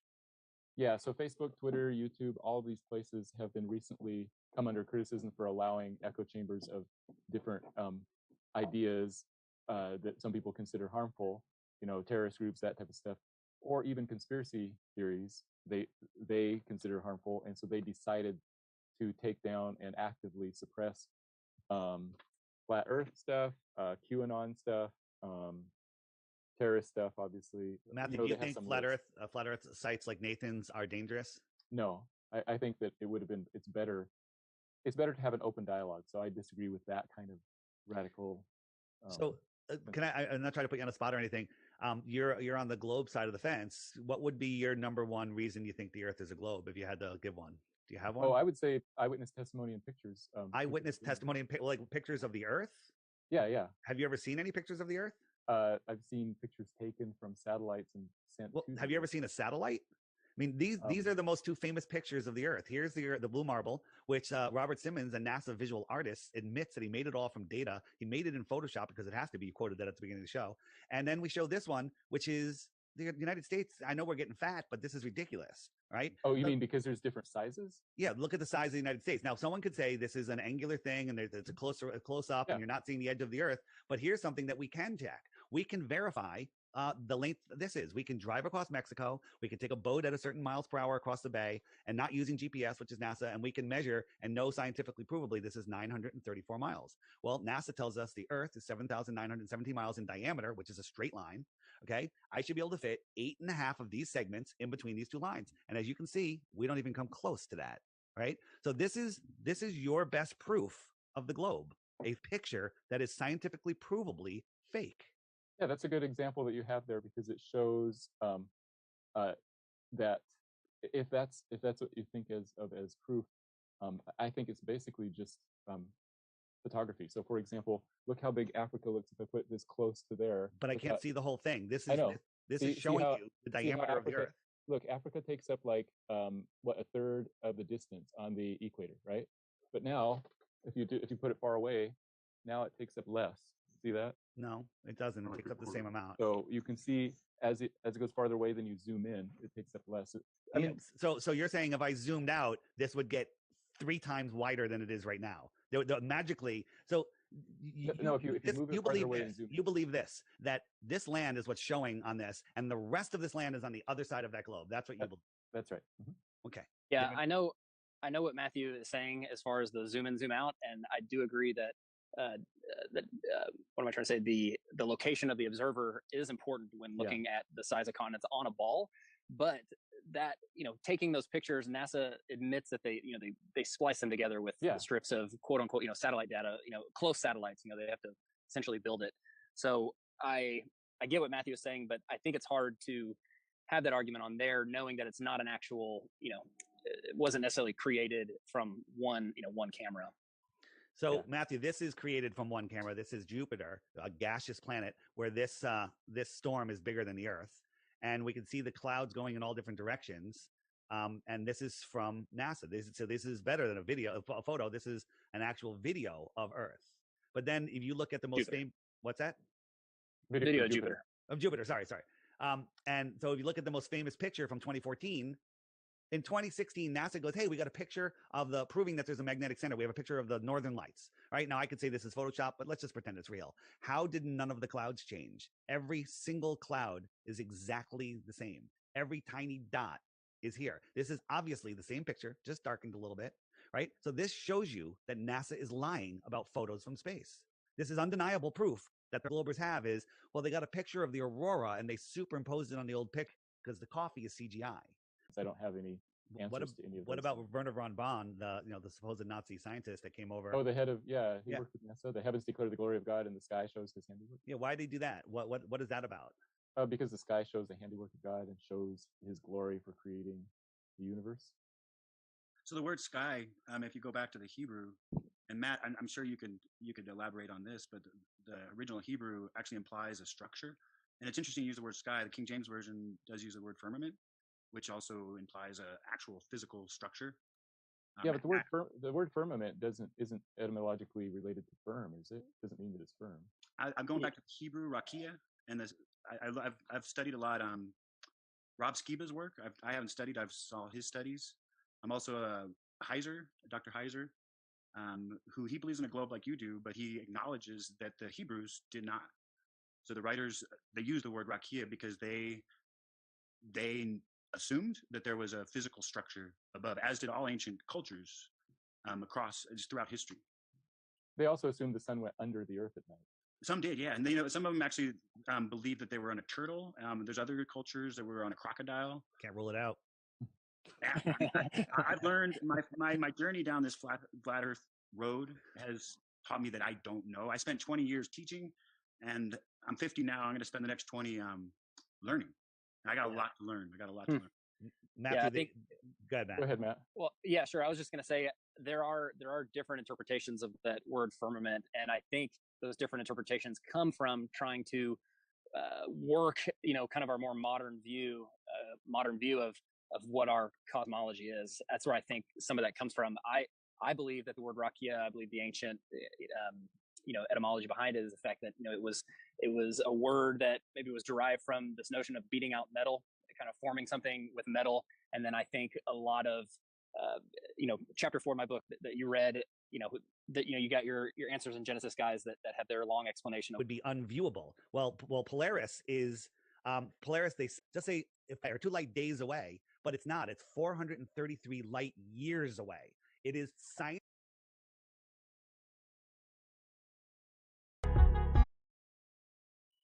Why don't we introduce ourselves, and then maybe Tim, you could tell us what I'm just interested in having a discussion and like hearing. I have a bunch of questions and ideas for a possible, video cast later, but this is just sort of maybe an initial discussion. But okay. How about this? Well, I'll start by introducing myself. My name is Matthew, and I work at Biola University, which is a Christian college, private college in Southern California in Los Angeles County. About 6,000 students, graduate and undergraduate, all kinds of different majors and degrees. And Andy and Tim and I went there, and I work there. Have a YouTube channel. That's a fool's joke, by the way. No, I can describe it to you. That day, million, I think. It's 97 million. I'm just waiting. It's unbelievable. So congratulations on that. Awesome video. And it's tough to get things that out there on YouTube. So I'm very impressed. And so about me, I went to the University of Oklahoma. I got a degree in construction science. I still work in the construction and development industries, and mostly a numbers guy. I analyze pricing and trends and things like that.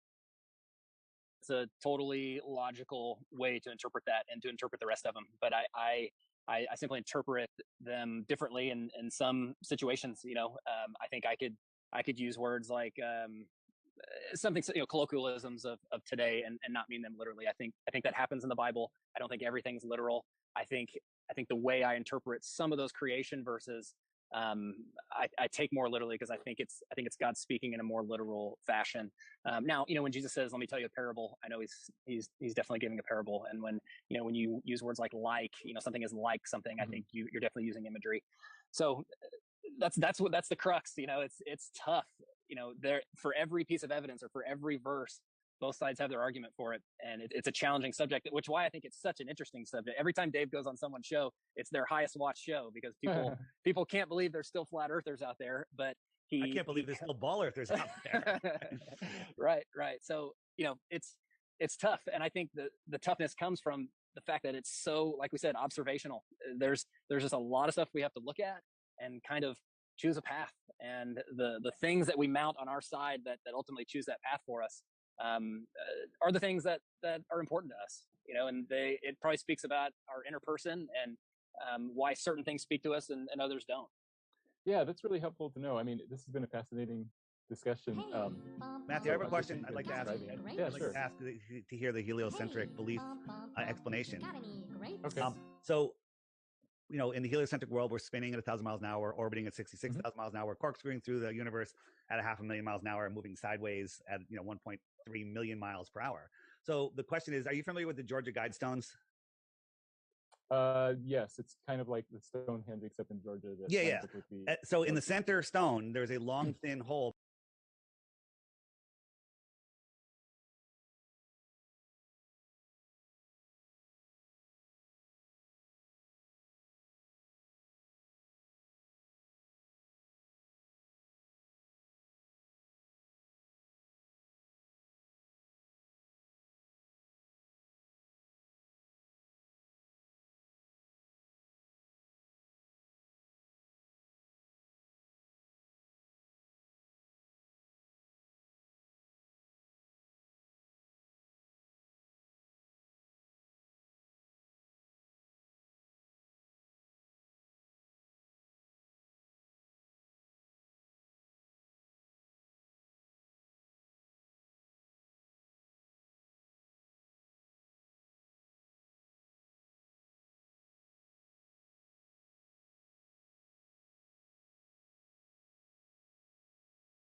Are the things that are important to us, and it probably speaks about our inner person and why certain things speak to us and others don't.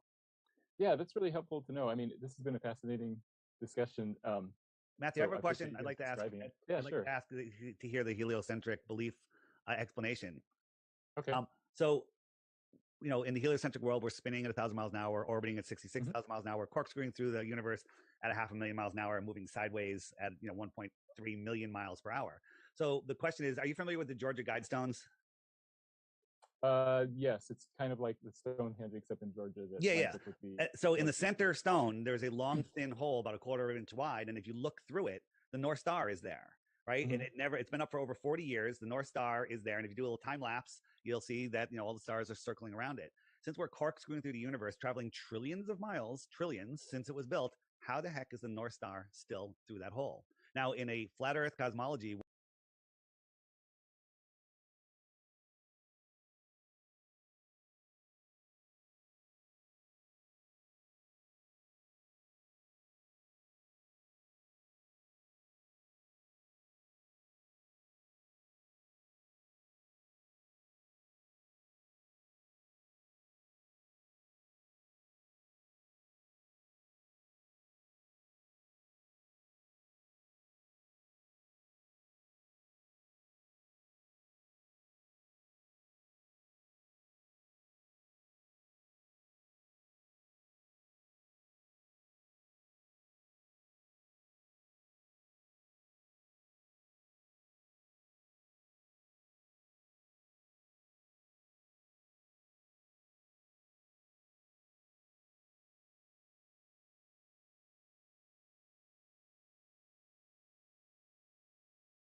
No, it's... Oh, there we go. I think I fixed it.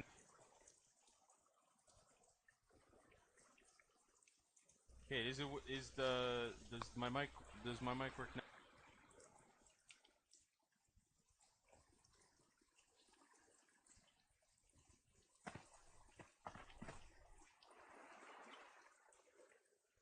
So you can hear me?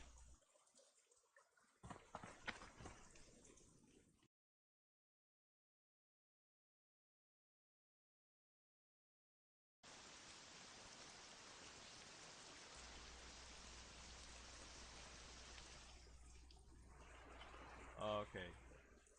I apologize, I should have done this before. Is that better? Oh, okay. Okay, can you hear me now on the stream? Check, check. Check, check.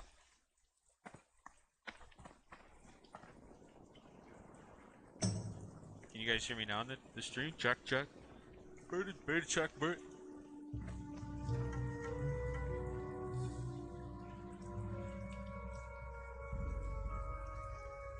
Okay, here we go. Anyway. Crippling poison in your main hand all the time for the beta ropes, and you want wound poison on the offhand. You know why, class? Because main hand procs the most, and you want to get that crypt poison on there, so they start walking like, you know, walking. Oh, Noah! Target. Happy Easter, Noah. Thank you for coming. Need help? Okay, let's. We're gonna go teleport. We're gonna find some people, and we're gonna go murk them. Okay, that's the. This is the whole stream right now. I'm good to go. Happy Easter, Noah. Oh, the stream looks good.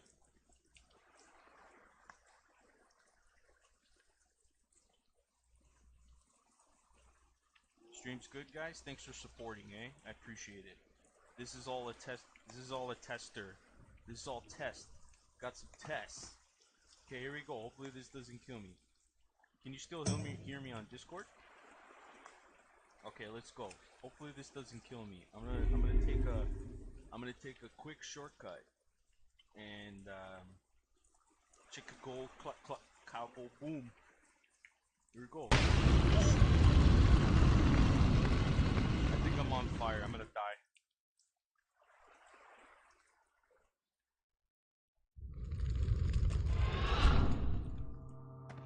What? What the? What do I do?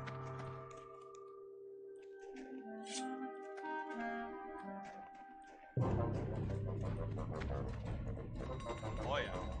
Classic. Oh! I died. See?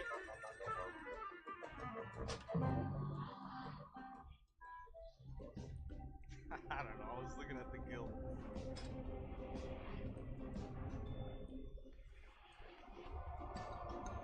I was looking at my guild.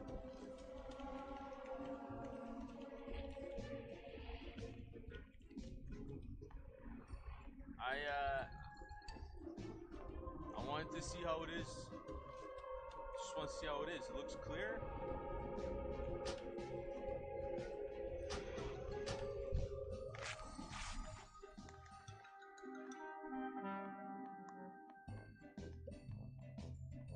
Okay. It's cool. I want to show off.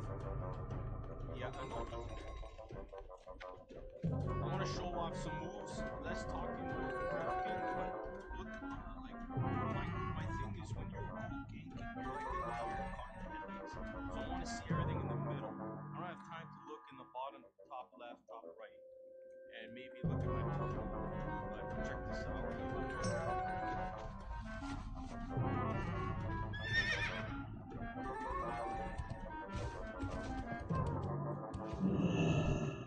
Potential customer.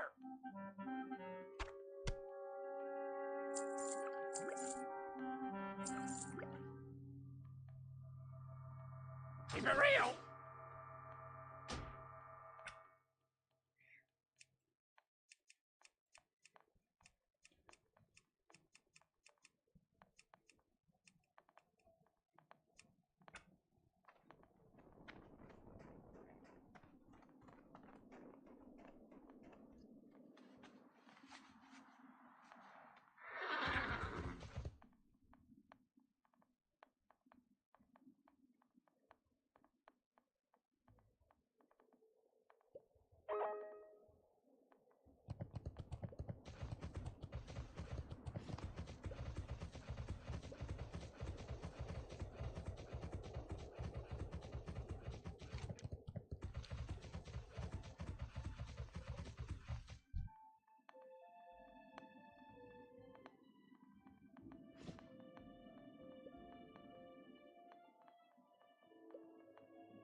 closer.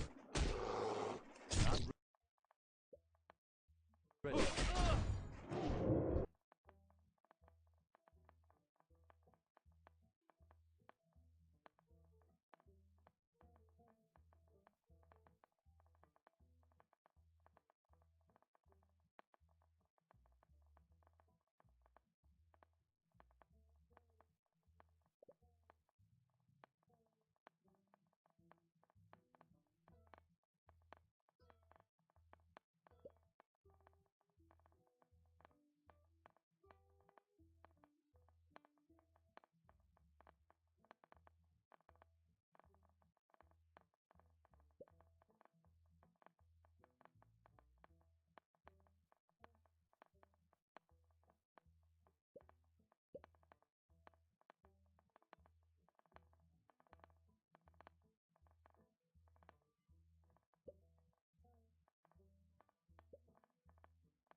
Where the stars are fixed inside the firmament, spinning around a central axis point, it makes perfect sense. In a heliocentric model, I can't imagine it staying in there for 5 minutes. In the heliocentric model, the answer is that that star is more than 300 light years away, and the other motions are negligible. And there is a small movement. If you look up on Wikipedia, Polaris, it talks about the star, and it has something about the speed of the star in the sky. It's very small. So they tell us, 40,000 years ago we had a different North Star, and in 40,000 years we'll have another one. But we just happen to live in a time where the North Star hasn't moved, and it's staying right there, and the pyramids and everything that was built years ago that's lined up with it still lines up with it. And it's not exactly in the north, by the way. It's not quite the celestial north. Well, it does.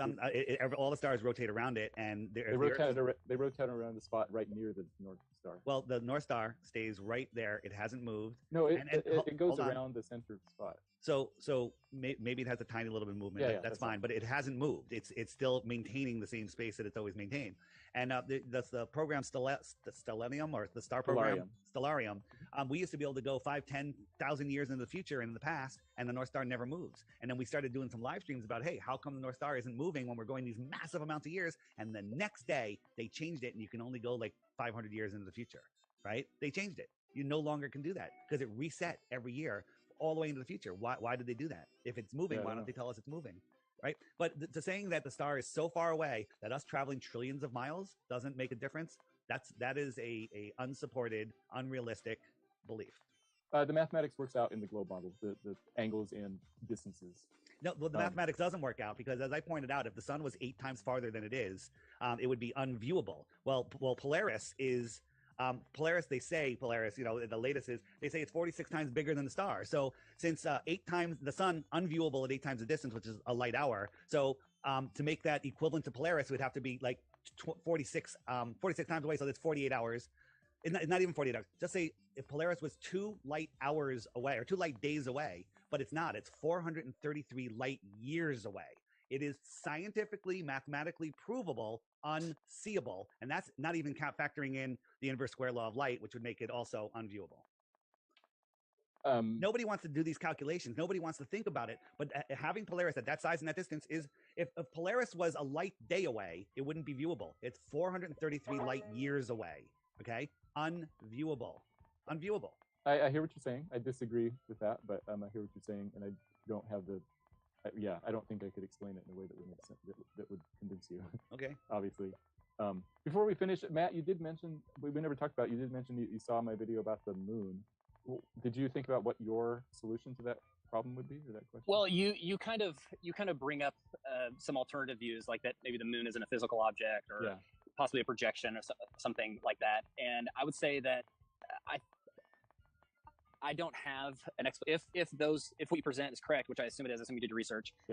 Then I think it's explained very well by the globe. But I also think that I think just like the sun, I think the location of the moon and the orientation of the moon is highly dependent on the observer. And the fact that I don't think the moon is a physical object kind of makes it tough for us to kind of talk about it in the same, like comparing apples to apples, I guess. No, I don't have an explanation. No, I don't have a comeback for the video you made. I think it was really well done, and I think you did a good job of saying, of remaining fairly neutral, but still giving your position on it. I thought it was a really well done video. Thank you. But I do think, in my opinion, the moon is not a physical object, and that optics, just like we talked about earlier with objects in the southern hemisphere, optics of things in the sky could play a large part. I also thought it was interesting that you brought up in that video that we don't see very much atmospheric lensing with stars. That's right. I thought that was an interesting argument as well. Yeah, because the moon appears the same size from everywhere on Earth in one night, but lensing can't be happening because it's not happening in the stars behind the moon. Well, that's an assumption there that the stars are behind the moon. We've sent up balloons in Arizona with high-def cameras pointing up. We could see all the stars before it even took off. And you'd figure 10,000 feet, 20,000 feet, it's just going to get clearer and clearer and brighter and brighter. But by the time we hit 50, 60,000 feet, all the stars were gone. All of them were gone. Yes. Figure that one out. I don't know. So the stars that we see, the way we see them, they could be projected. And when you pass that level of projection, you no longer see them. Right? So saying that the stars are behind the moon is an assumption in a heliocentric world belief. Saying the sun is always behind every cloud is also an assumption, right? No, I've seen the sun in between the clouds. I think that might be an optical illusion. Well, you think that, but and again, if more than three or more people try to triangulate the position of the sun, the numbers get farther and farther off. So it's not acting like a physical object. It's more like a reflection. So if three of us were standing 100 yards apart in a straight line and we're looking at a giant mirror and the sun was setting behind us, we have a fourth person go up to the mirror and I say, I see the sun right there, and they draw a circle on the mirror. Then they walk 100 yards over to the next person. That circle that they're going to see is on another spot on the mirror, and the next one is on another spot. So all three of us will be trying to triangulate three different things, and the calculation would just go off wacky. Now, versus if we were all looking at a tree, we could triangulate the exact position of that tree because it's a physical object. The sun that we see is in an apparent position with us, from each viewer. Interesting. Yeah, and I think to kind of round that up biblically, the notion that light was created on day one, and then we had 3 days of morning and evening before the sun was created on day 4 is really interesting to me from like a theoretical perspective. Like, how does that work? And then, it's kind of an interesting progression because he creates light, then he creates the firmament, then he creates plants and things which create atmosphere and magnification and things, then he creates the sun. And so it's almost like he needed all those things in place before the sun was created. So to me, biblically, it kind of speaks of something similar to that. Maybe a light entering from outside this place, Jesus being the light of the world, and then the firmament focusing it into a single focal point, like you can see behind Dave there. And to me, when you look at the sun, and especially when you can catch it maybe behind the clouds where you can kind of look at it on a hazy day, it just doesn't look like a flaming fireball. Now that's not me with my telescope. That's not me with anything. That's just me experiencing life as a human down here with very little instrumentation. So I think biblically, I think experientially, I think you can all remember as a little kid driving, because things are closer to you. You got that parallax with the trees going by, but the sun seems to be just following you. And I think that there is something. I'm not saying it's that simple, but I think there is something really interesting about the sun and how, I'm here in Mexico and I'm looking across the bay, and when the sun rises above the mountain, right where the sun's at, that part of the mountain is really lit up, but it's not actually lit up in real life. Like if I went and stood on that mountain, it's not beaming with light. It's just because I'm standing at this perspective. If I was to go 50 miles to the east or west, I would see a different part of that mountain lit up. Just like if I was below the moon and it's a little bit behind the clouds, those clouds look lit up right there. Well, those clouds aren't really lit up. It's because I'm viewing the moon through those clouds. And so I think optics play a big part. And I know it's not a great answer of, I don't believe your video because of optics, just like I could say science or something like that. It's tough. I believe in the fullness of time, these things will be revealed, whether it's before Jesus comes back or after. I think probably after, but I can't wait to find out all. Can't wait to find everything out. That's for sure. Yeah, and I will agree with that. That the fullness of time, truth will be made known, and we'll all know it at some point. So yeah, we can agree on that. Mm-hmm. In the meantime, we'll be simply men trying to figure out the things of God, which may be possible, maybe not possible. Well, we're out of time. I don't want to keep you guys longer than what we agreed on. I've really enjoyed this conversation. Is there anything that anybody feels like they had to get out before we finished? I'm good. Nope. But yeah, thanks so much for this. I think it's helpful to have constructive conversations, and this has been very informative to me and interesting to hear what you guys say. Tim, go ahead. Sound like Just want to say thank you to all of you. I think every voice here was integral. I know our unnamed friend, he put a lot of his ideas in the chat bar. But thank you all. Thank you, Dave. Thank you, Matt. Thank you, Matt. Thank you, unnamed one. Okay, well, I'll say goodbye. All right, guys, thanks. We can do something again sometime. All right, talk to you later. Bye. Thanks.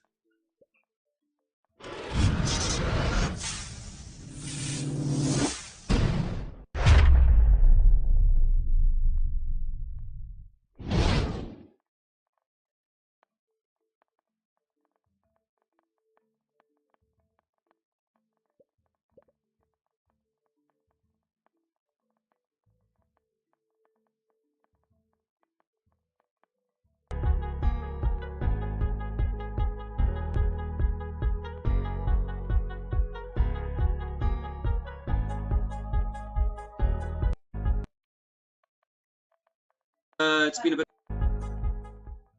We're live. Whoa, sorry to keep you friends. It's been a bit of a mad day for me. So it was running a little bit late. I only got given this laptop about 20 minutes ago, so it's my boy's laptop, and he's set it all up for me. Anyway, I'm grateful to be joined by Martin Lico, Flat Earth British, and my good friend Richard over in America, Ceiling Fan Man. Do you guys want to say good evening? Rich, after you.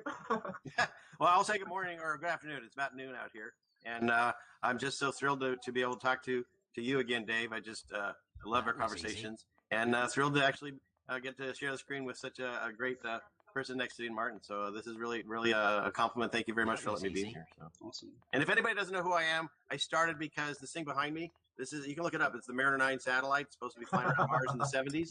But see, there's a light chain. See, they didn't CJ out the light chain. It's just a ceiling fan.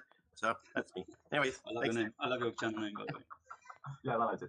And your videos, by the way. Richard makes great, funny. He's a really funny guy, and I love listening to him talk. And he's a man who's found so much truth in the Bible, and he's doing it a good service of, picking out the stuff or understanding the stuff that's relevant to the way that the world is. Yeah, and they keep trying to shut me down too. By the way, I just had another misinformation on my new channel because my backup is Ceiling Fan Man 2, and they just took down my video. I do a show on Friday night. They just took it down.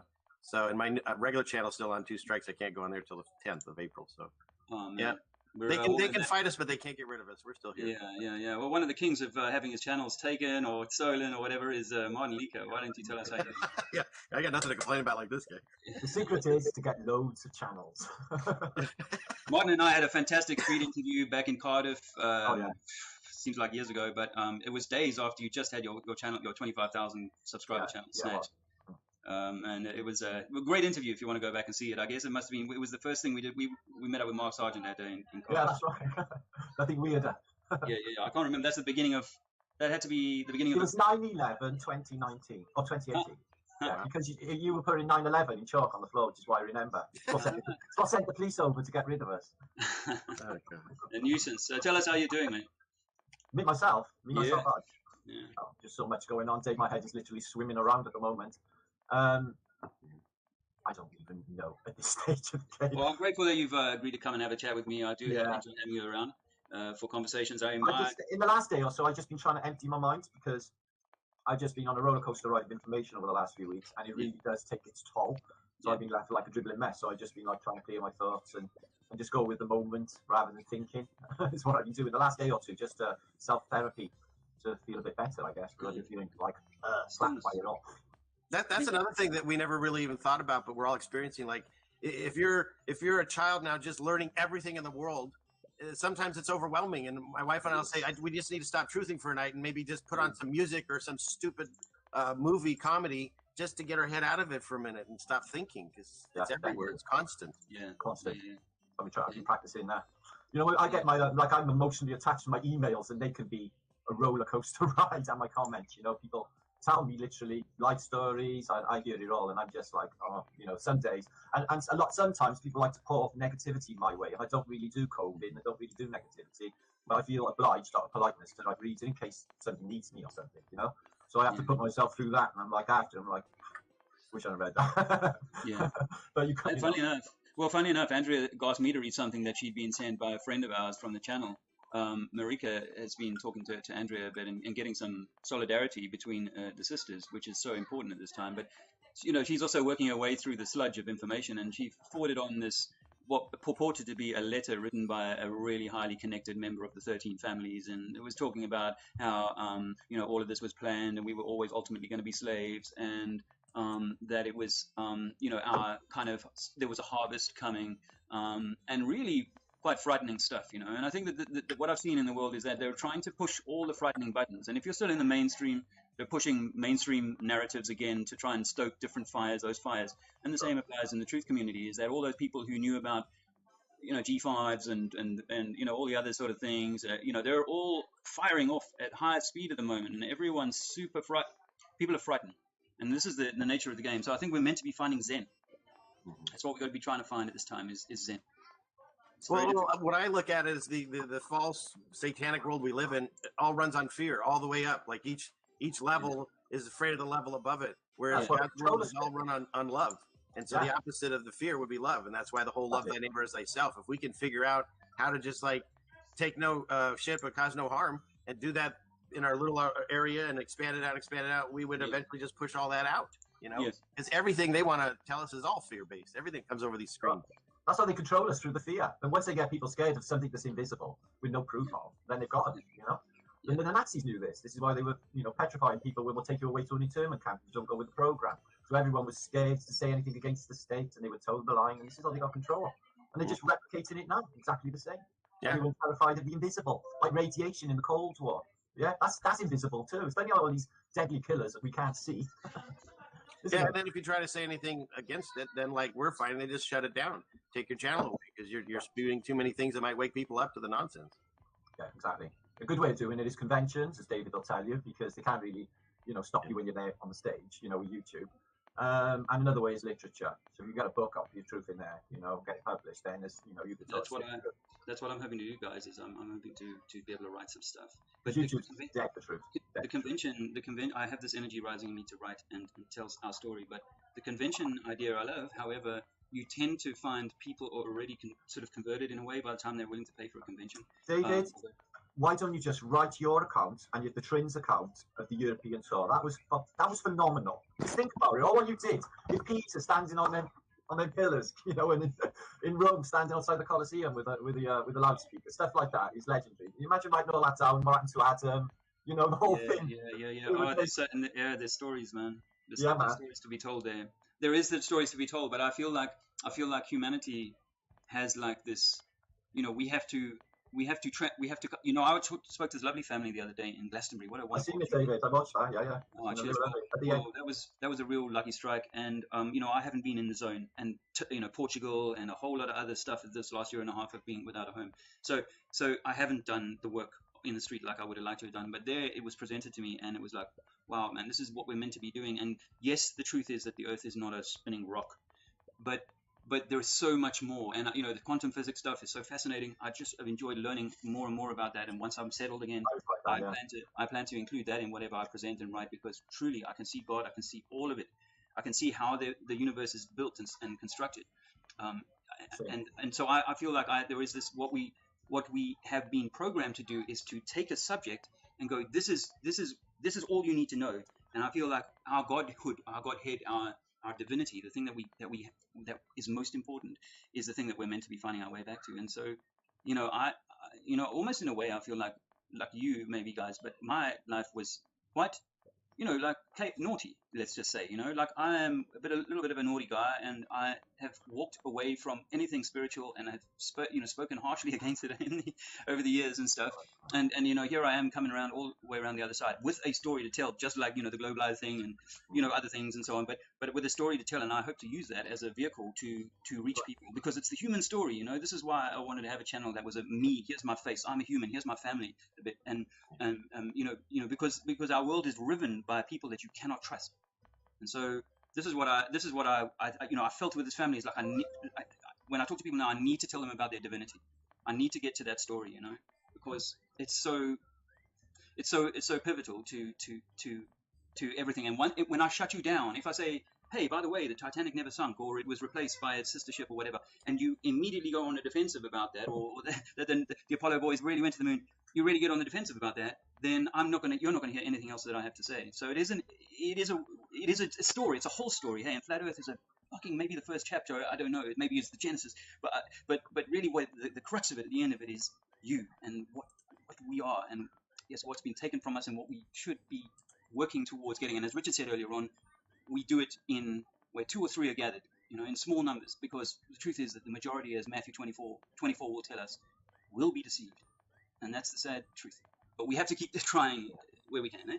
Well, what I found is like when I first woke up to all this, it was like ring the bell, run around, trying to get as many people awake to it as possible. Yeah. And then I found out, just like anything, you can't convince someone of something if they're not ready to see it, or if God hasn't opened their eyes to it. So I stopped trying to do that. And what I do is I do my show or around my community. If somebody approaches me or asks me, then I'll explain to them what's happening. But I won't go up there and just try to shake it into them, because that's not going to work. But there are occasions, like you said, I did see that video where it just kind of developed where you were having a conversation with him.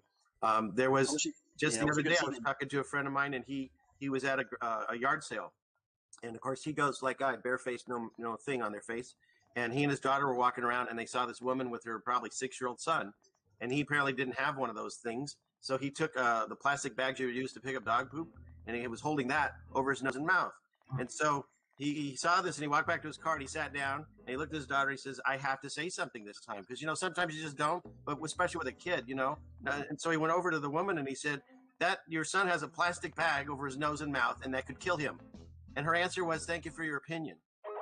So, but the kid did take it down, and he walked away thinking, is there something more I can do? But no, there really isn't. But it's sad, because who's protecting the children? No one, except us, people in these chats and on these screens screaming out, wake up, because your kids need it.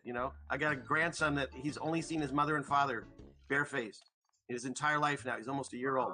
There's a whole generation of kids growing up that they're only gonna know that, or it's sad. So it's up to us to just keep doing what we're doing, and you'll feel it when it's right to say something like you did. Yeah, you're right. And I nearly wept today. I think it was at some point. I was like looking out at what's going on and seeing it all. It's heartbreaking. And some days it feels quite crushing. And I think Andrea is very sure about this, that there is astrology going on in the sky all the time, and that astrology varies depending on the placement of particularly the luminaries, the main moving bodies, or most people know as planets. So when these things are aligned and certain powers and energies are in play, we think that the system is absolutely as milking those energy crests and troughs. And so we're all being put through the ringer at particular times, at particular dates, for particular moments in the energetic cycle, to take us towards something dreadful, towards something draconian. So we have to hold our ground, guys, because this is not going away anytime soon. But hey, I think I might be able to include Tommy, that flat fellow. He's muted at the moment, but he might be able to join us in a second. When he comes, I'll introduce him. What's up, Dave? Oh, hey, Tommy. Thanks so much for dropping in. Glad to be here. Hey, Sealant fan, man, Martin. Oh, fat fellow. For folks who don't know that flat fellow, I recommend subscribing to his channel too. He is one of my favorite street activists. He and Dr. La and a group of others get together regularly at a market stall. Great idea, and they flat smack, as they call it, people in the public. And I do enjoy watching some of those encounters. And actually, to be honest, they have been a little inspirational for me over the last few weeks, because I'm coming out of a bit of and I'm dealing with all my own shit, and we're all dealing with our own shit, so I don't want to be complaining too much. But so a week or so ago, I decided I wanted to do this live because I knew my older son, was going to come and spend a few days with us, so I could grab hold of his laptop, and so I had that lined up in my head, and then we took this opportunity to go for a trip to Glastonbury the other day, and bang, I have this. Really, it felt really. I was doing the laundry, and I was like, I've got the camera. I'm going to walk down the street and see how it goes, you know. And you guys saw how it went, and I had a great time. I was buzzing afterwards, up until I realized I'd lost the dog, Pebbles. But you know, it was, for me, it was such a shot in the arm of going, this is exactly what I'm supposed to be doing in some way, shape, or form. And then in the comments section, Tommy puts a message saying, "Hey, we got a gift for you," and I was like, "Oh, that's pretty cool." And Tommy's a generous guy. He sent me a nice gift at the end of the Globe Live tour. I'll never forget that. So there's another man here who's sent me big gifts. But so that happened. So Tommy, and then this friend of mine, Drew, in New York, he used to be known as Drew F.E. Now could have stood or something. But I think, Drew, you got to change that name because you are standing, brother. You know, it's not too late. What we're doing today is what matters, not what we did yesterday. Or what we didn't do yesterday. And so Drew sends me a message early in the morning. He says, I'm listening to this guy called Media Bear, and he interviews someone who says, yeah, you got to go and buy some food from over there. They're doing a fundraiser for Dave. And he sent that to us. Andrea started crying when she saw that. Actually, when we saw that, it was like, what? They got $600 at the moment. They're trying to get to 1,000. And then Tommy sends me a message in the morning and says, oh, hey, we did a fundraiser for you, my friend, and we gathered $1,250. Wow. And I'm like, oh my Lord. I mean, just that people would think about the stuff that I've, you know what I mean, the work that I've done, or the plight that we create. Someone would say, I get some, unpleasant comments, and people suggesting, why don't you just go and get state benefit and a state house and register your child's birth and all that sort of thing. But I know there are people who know that what we're doing is all heart. It is all real. There is no like, the camera goes off and then I'm like a different kind of guy, because no, this is, what we're doing, and the sincerity and the drive and the intention to do the right thing for God, for this creation, for humanity. That's a real thing. And to have that kind of noticed, I know I've had a decent, I've got a good subscriber base and great comments from you friends out there, but to have it noticed in that way by our cousins over in America, man, it's awesome. So Tommy, I just I've always wanted to have a chat with you anyway, but it seemed like a perfect opportunity to ask you to come and have a chat. I'm not sure I'll be able to do many live streams over the coming weeks, so this is like a one-hit wonder for now. And I'm really honored to have you come and join us here. So thank you. Yeah, thanks for having me, Dave. We were deciding what we would do last year. We raised money for street activism, but we said, what better way to raise money for street activism and help the community by raising some funds for Dave and his family. So we not only can we support our community, we could also support Dave too. And when word got out, I mean, at the end of the night, we were close to about $600 to $800, I believe. And then when word got out, and they were like, "Hey, they're raising money for Dave," and there's people just started coming by and dropping 50s and stacks of 20s, like. Tommy, by the way, it's nice. I don't think I've had the pleasure of talking to you before. Sorry, I didn't introduce you guys. Very nice to meet you. Fan man. And you too, brother. Watching what you guys did, like I heard Brian mention it, and I was near tears. And then at the same time, going on at that, there's a gentleman in the States that he's had all kinds of horrific things happen to him, and we mentioned it, and same thing. There's probably at this point, I don't know, close to $1,000 has been raised for him. So it's like this community is just so incredible. It's just the flat earthers all over, Richard. It's what they're like. They're just such big-hearted people. They're gorgeous. I love them all. That is just what they do. They look after their own. It's just brilliant people. Love them all. Some of the best people that I've actually never met, but I find closer to this family than I do a lot of people I don't in real life. So yeah, same. Well, I know I don't know all the people involved in setting that up, Tommy, and obviously all those who contributed, but it's a really heartfelt thank you. And there have been times on this journey when it feels super lonely, hey, especially when we've obviously not had the network around us because we've been on the road, because we haven't had our roots anywhere down. So there've been times when it's been pretty dark. And I have to say, yesterday was, it's super, wow. I just had the buzz of that wonderful interview in the street in Glastonbury, and then such a magnanimous gesture. It's hard to. You deserve it, brother. You deserve it. It's transparent what you do. People can see your nature and your family's nature. So you just know people are clever. Cheers. So you deserve it. Cheers. Well, once again, Tommy and all the American cousins, much respect and much love and thanks from us all here. We're kind of living a day to day, and the situation at the moment isn't, a long-term situation. but we're warm and comfortable, and we've got this plan, guys. It's a bit of a it's a bit of a game changer, and it's actually partly why I'm kind of stressed at the moment, because we're trying to get out of the country, but there are admin issues, paperwork issues, passport issues that need to be resolved. And as you know, a lot of countries are reducing or restricting or limiting access to people, but we're very much trying to get out of the country at this point in time. We're planning to do it with another flat earth couple who have a child the same age as Zizi, but I'll let you guys know more details as we can kind of confirm them. But at the moment, there's a lot of things up in the air, because I mean, you have to know that this is the dial is maybe on 3 or 4 at the moment, and I think we've still got to get 7 or 8 in the next year or so before, you know what I mean. So that's my little kind of, that's living in this kind of thing of going like, I don't want to be in the box. I don't want to be constrained in the box.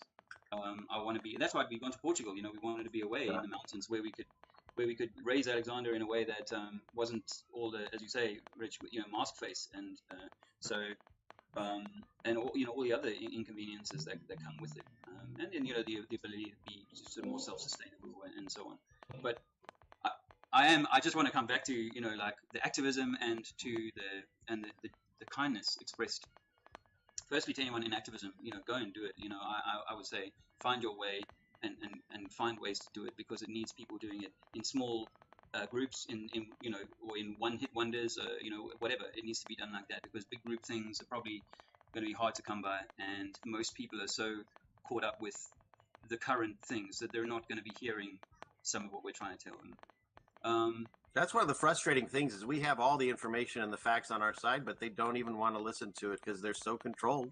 They don't want to hear any new information. It's frustrating. Well, I mean, go on, Tommy. I was going to say, I would just want to give a big shout out to Karen be hosting that event and bring everybody together, and then everybody that donated. And we couldn't have done it without Dr. Lai on the walk all day for 2 days straight. He did nothing but cook and clean all day long and serve everyone. So massive shout out to him.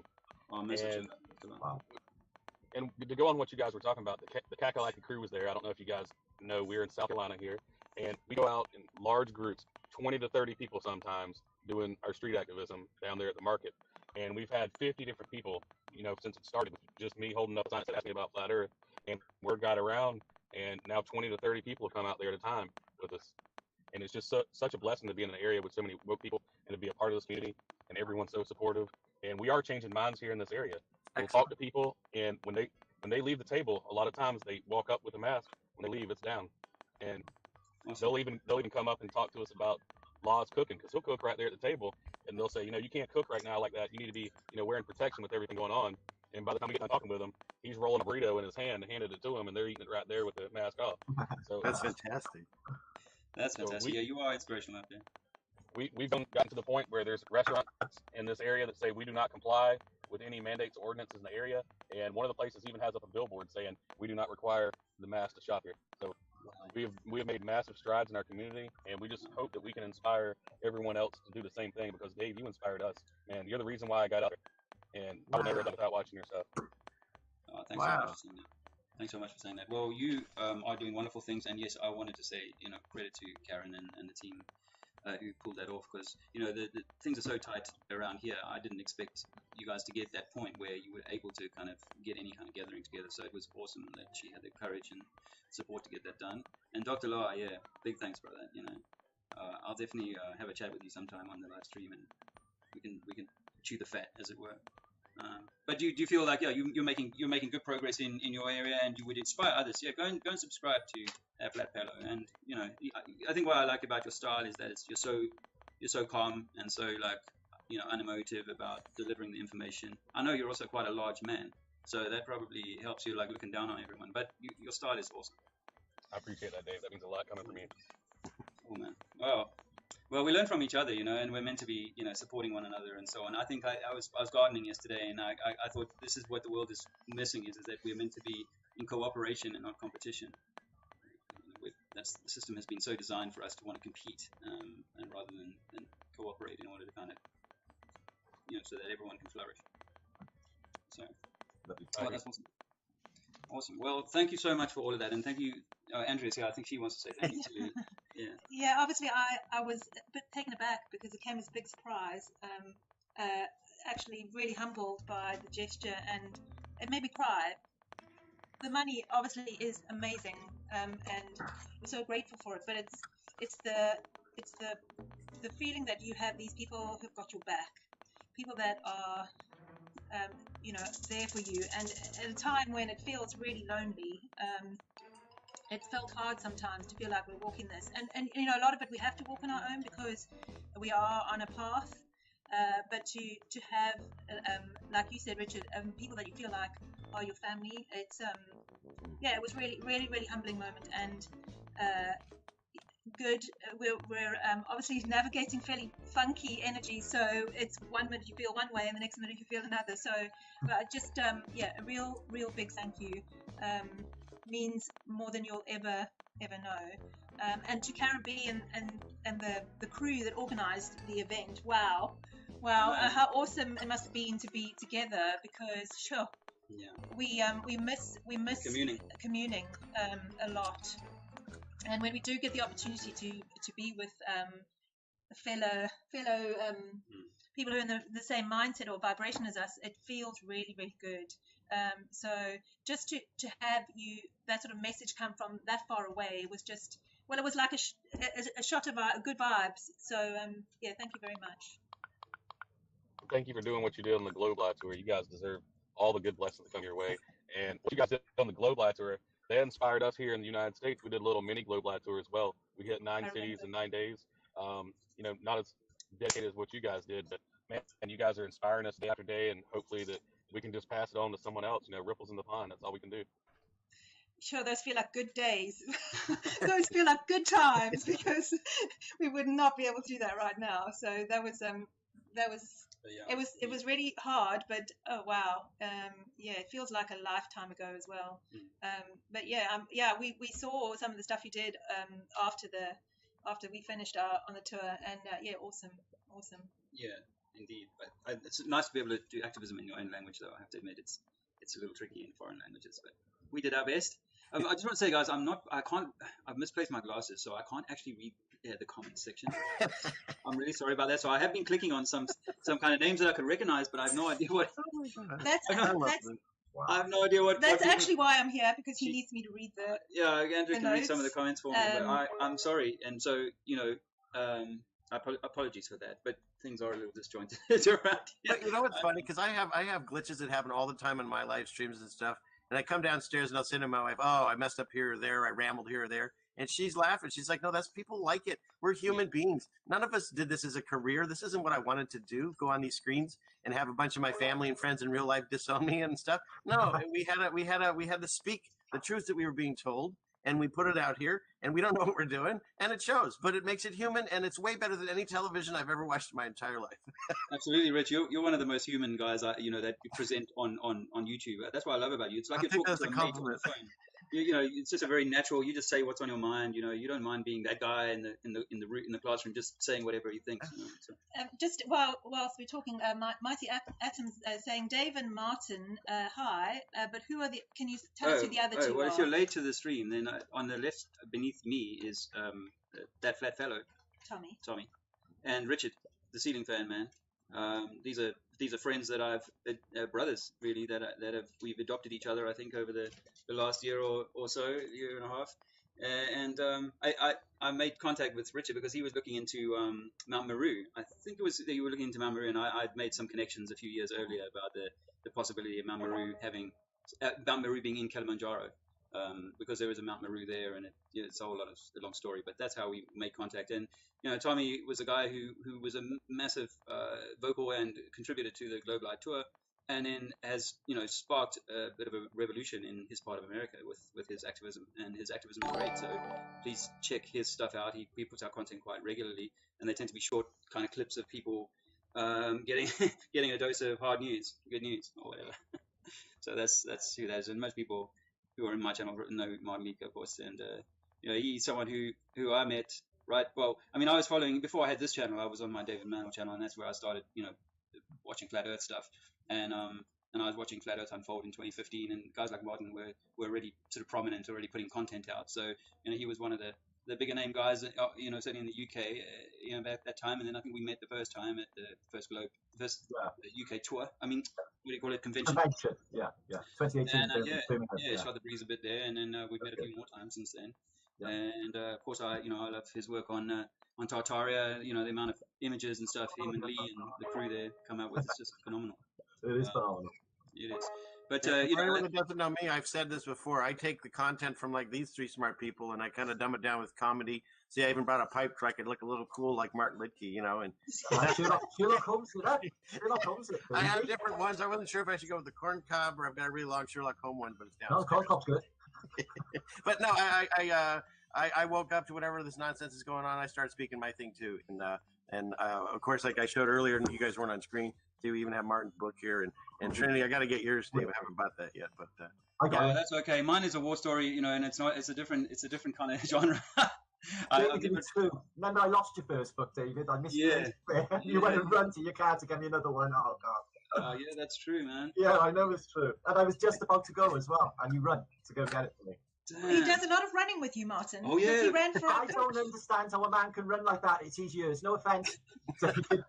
Man, you would beat Linford Christie off the marks, especially after. Oh man, guys, the story is. Well, I'm with Martin, and we're talking so much for and it's like, yeah, this is the way to the bus, and this is the way. I missed the bus.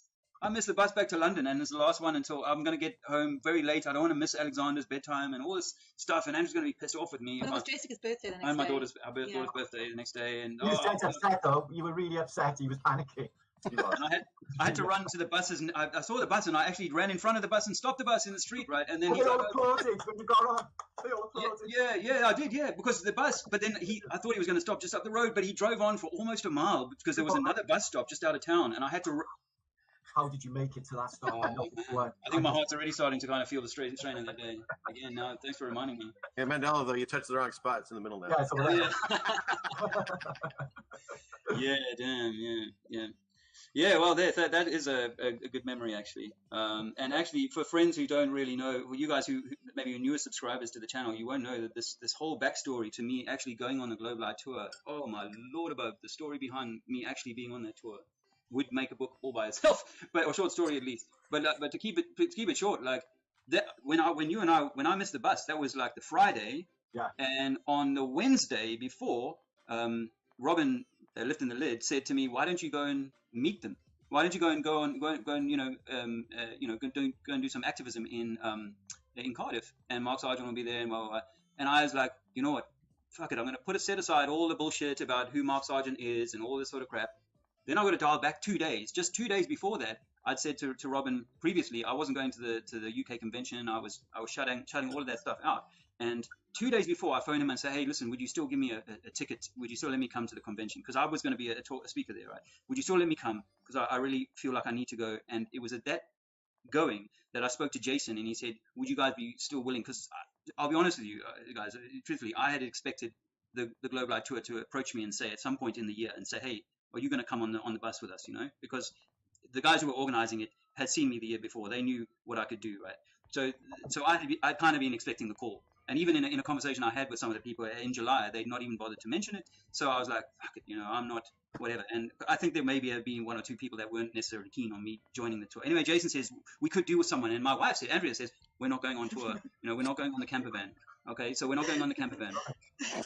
And so this is like, so that was how all of that happened. And then we have, we're homeless and we go up to Scotland and we're on this freezing farm and what have you. And we're 2 weeks in, and Andrea says, "Okay, I'll go on the camper van. I'll go on the tour." And so then I call Jason. I say, "Jason, what's the deal, man?" He says, "Well, I've just gotten this job and I actually can't go when I was meant to go. So would you go? Would you go as early as like the 1st of November? Join Dave Murphy in Venice and take on from there?" And I'm like, "Count me in as soon as I can get there, And the rest is history. Well, the rest is history. But of course, we were a motley crew. But that's a story for another book. But how I came to be. How I was out of it, 2019 had been a difficult year for me after that spiritual, I call it a spiritual attack on me at the end of 2018. And it messed my head up totally. I really struggled. I was kind of fearful going out into Speaker's Corner, So the whole year had been a bit of a write-off for me in terms of activism. And then, you know, the tour was great, but it wasn't me like at my best in Europe by a long stretch. But it was an important stepping stone, and it also brought me into contact with some fantastic people. You know, a little bit sort of put us on the you know, sort of in people's minds a little bit. And obviously, it's led to, well, Jess is like the one that Tommy and Dr. Law managed to pull out the bag, thanks to Karen B's efforts there. So yeah, I know that we have something important to do, guys. I mean, I turned my life upside down 5, 6, 7 years ago. In fact, it's 10 years to the month since we found out that my mother was she was diagnosed with motor neuron disease, and by the end of this year, in November 1st, which is the same day we joined the tour, November 1st, she passed away.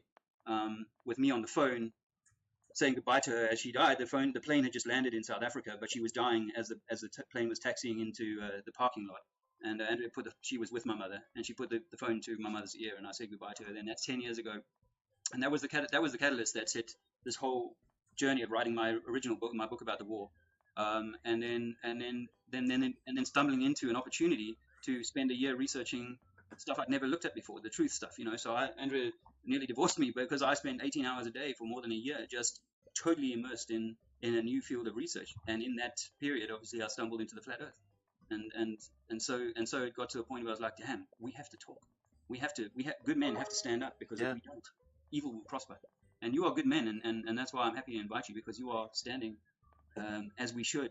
In fact, today, sorry to be on a monologue here, but today I spoke to an old war friend of mine, actually, a guy by the name of Warren, and he's a big deal in the banking business now. But I said to him, I've been wearing one of my that bush jacket, that army jacket that I stole. I didn't steal. I took it off a burning truck in the combat zone, and it wasn't somebody's. It was a truck full of the clothes, and it had been blown up by a fighter pilot. I'm wearing it. I've been wearing it because really we are back at a war now. I'm not suggesting this is a war of weapons in the traditional sense, but we are in a war. But the problem is that there's very few men that are left standing now, and we need to do, men and women too, of course. But we need to stand, and we need to do what we can in God's name and in the name of humanity. Well, I saw this meme and I've used it in my videos. It's a little kid looking up, and the last thing you want to do is to have a little child look up in your eyes and say, well, if you knew this was happening, how come you didn't do anything for me? Yeah, I've seen that meme. It's a cool meme. Yeah, so it's like, I want to be able to leave wherever this existence is to the next place, to know that I did try.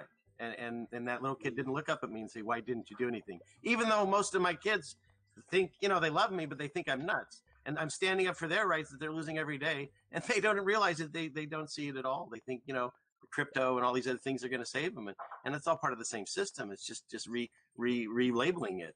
And so we do these things. And the definition of a good man these days is just someone that speaks out for the truth and speaks out for the name of God. That's all a good man is nowadays. And there is so few of us. Most of them, I see giant muscle-bound, motorcycle-wearing jacket dudes, whatever, and they're muzzled with a giant beard and muzzled with 2 different ones and stuff. And I'm like, respect God.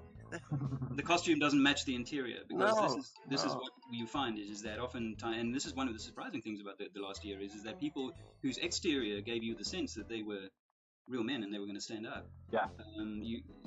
It's like, wow, you as well, you too. Gosh, I Wow. wouldn't expect a guy like you. Well, that was the thing. Like here in the States, okay, we're the only ones, as far as I don't know how it is in your guys' country, but we're the only ones supposed we have guns left, right? I know England has no guns. Your cop shows are hilarious. People just cops run around and they pick up a stick and they go after a guy, But it's like here in the States, that's all they talk about. Oh, they're coming for your guns. They're coming for your guns. Oh, you're not taking my gun. Well, they didn't. They didn't need to, because all they did was say, okay, won't take your guns. There's a scary monster outside. Go hide in your house. And everyone went, oh, okay. Can I take my gun? Oh, yeah. Go sit on your couch, eat your popcorn, hold your gun, watch Netflix, and we'll tell you we're coming outside. Okay, but don't take my gun. I mean, it's like we rolled over faster than anything I've ever seen. I mean, I don't even know how it went with in the World War II thing, whatever that nonsense was.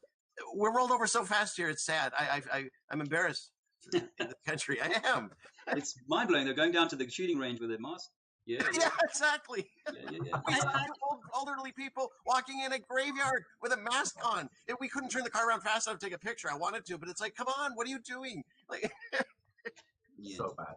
The brainwash is so powerful. Yeah, they killed it on the brainwashing. They really killed it on the brainwashing. Yeah, I think they used bleach.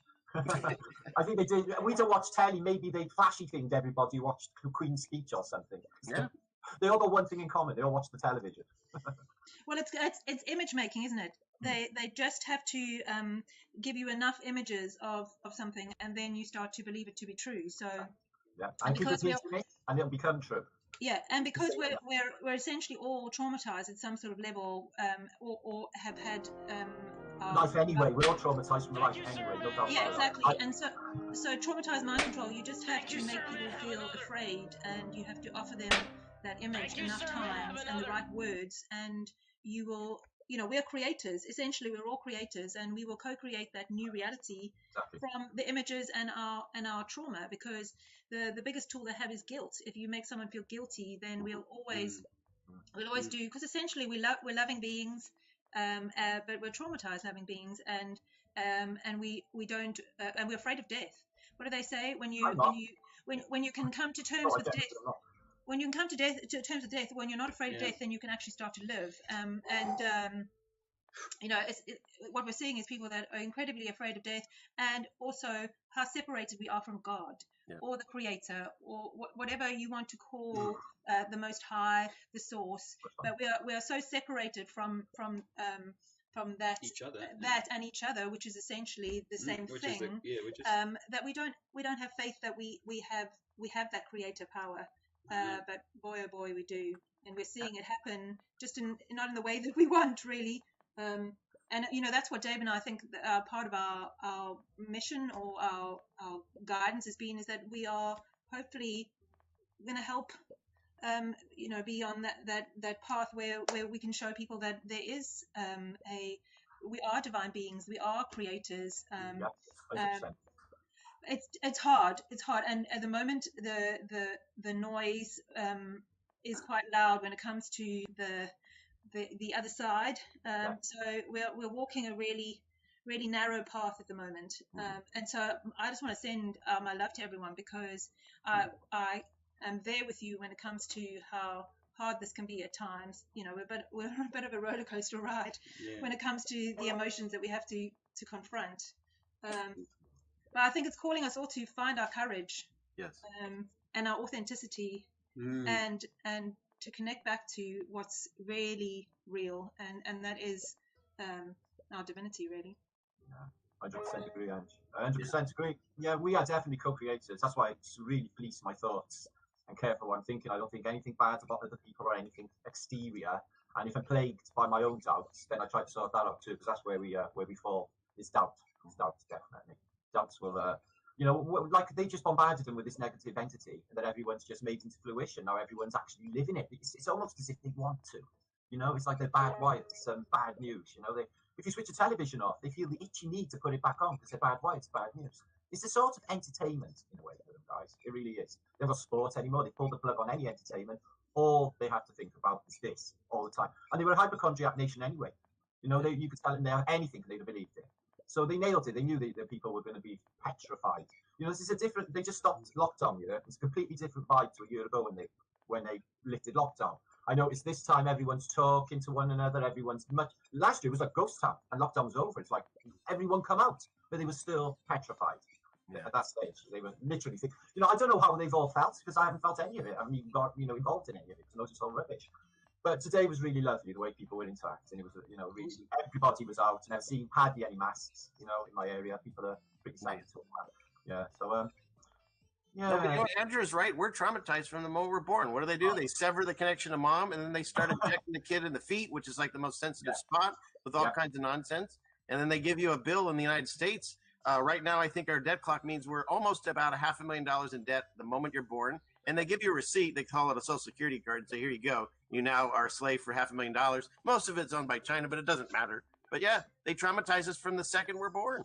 Right? Well, I think we're even carrying our parents or generational vibration too, because you'll pass it on in utero, and of course that's been passed on then in the way that we parent.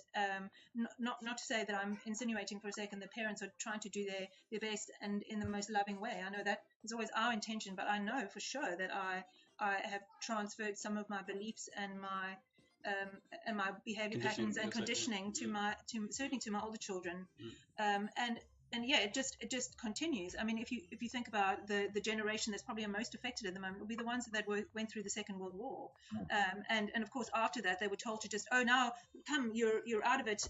You know, we need to live life because it's all good, and all of the trauma was just swept under the table. Yet it's still there in our emotional bodies, and of course all the freedoms that people had taken away from them by that event, those freedoms were eroded, you know, further. We just got born into it, you know. So you don't notice it. If you ask your great grandparents to come back and look at the state of the freedoms that we have or don't have, they would be. I mean, even if you just came back from a year, if you've been away on a desert island for a year and came back, you'd probably pass out from shock if you had to walk around and think you were in some kind of horror movie. Although you say out in Wales, it felt pretty normal today. Is that how it felt? Felt normal today, yeah. Not too many masks. You know, I think people feel ashamed now because everyone else is not taking a notice. The neighbours are coming up talking to one another. In fact, it was the most people I'd seen today for quite some time. You know, probably this year. It was lovely, and it was a beautiful day in Wales. Absolutely, it was 21. It was gorgeous, yeah. You guys set an example for us out here. We're just, it's ridiculous. I mean, even the fact that you can't even I think this whole thing was a lie. They say the best way to enslave someone is to make them think they're not enslaved. And so, you know, hey, we broke away from you guys, you horrible British, and now we're over here and we're a sovereign country. No, it was all just smoke and mirrors. And to prove it, every channel in YouTube, like anybody that doesn't know me, I can't go on my regular channel. My new one's almost getting striked out. And you can't say not only certain words, you can't talk about this, you can't say this word, and now there's a letter of the alphabet you can't say, okay? It's between whether it's an R and S somewhere in there, or P and R, okay? You can't say that letter. You say it too many times on your channel, they take you down because they think you're some crazy conspiracy nut job. Rona of it. I'm supposed to go for my Rona injection next week, according to the letter that comes through the door. And I've had the census people banging on my door, insisting I tell them everything about my life. Yeah. Or they're going like, yeah, they've done a second knock, and I got 2 days or £1,000 fine. It's like, I trained my rabbit to eat big scary letters, which he did.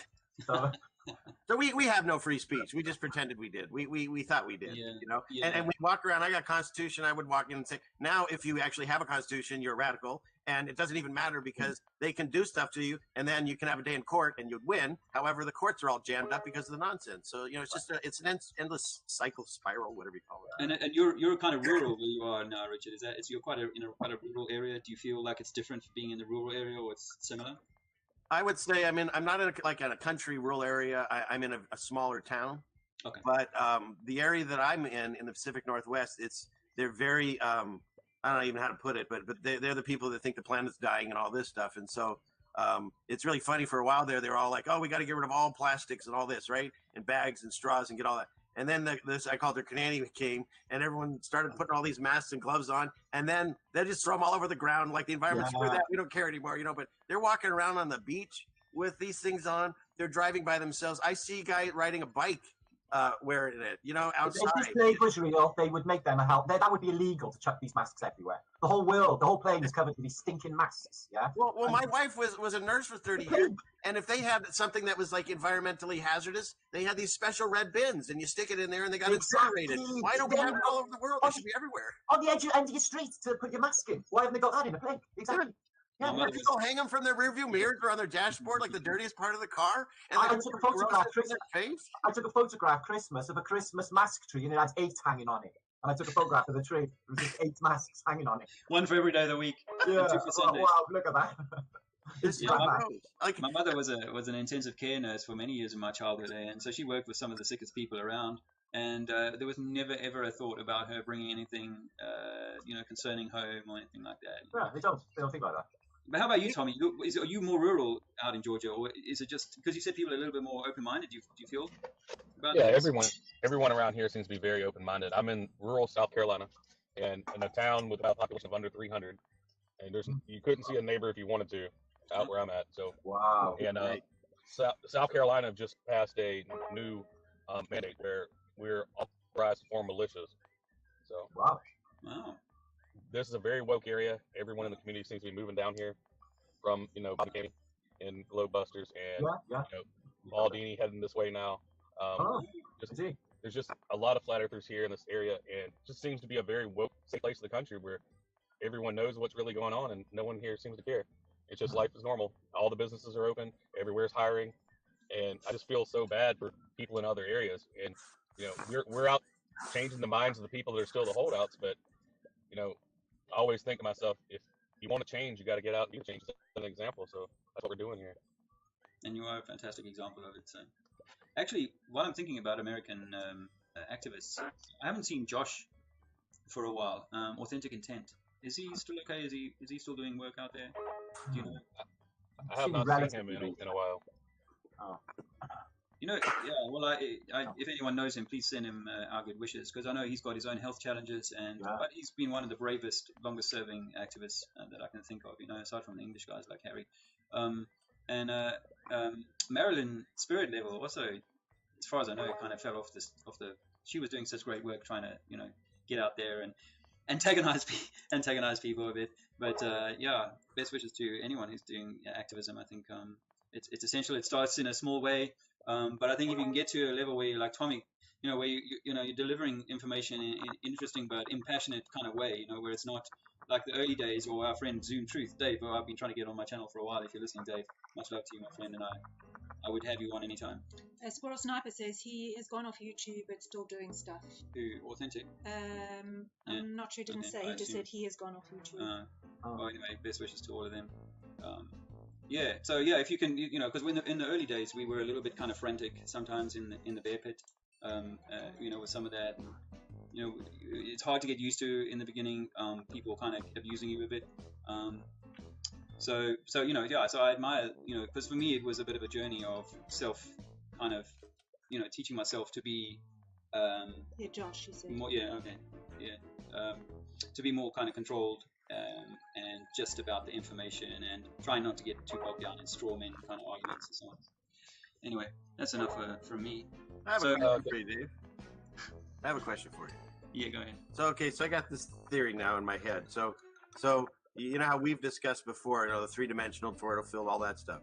So let's take the place that we live in.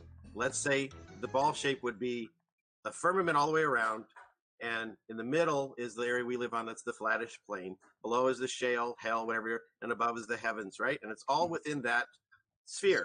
Okay. Yeah. So then, if the devil, say whatever you want to call the forces against us, they can only mimic and not create. So within that, what if they create the little tiny dome, like in that TV show, The Dome, and they put it over us? And so now, really, the only way we can really connect to the Creator would be down on our feet to the ground, because that's still His creation, even though everything else has been sealed off with the chemtrails, whatever you want to call it.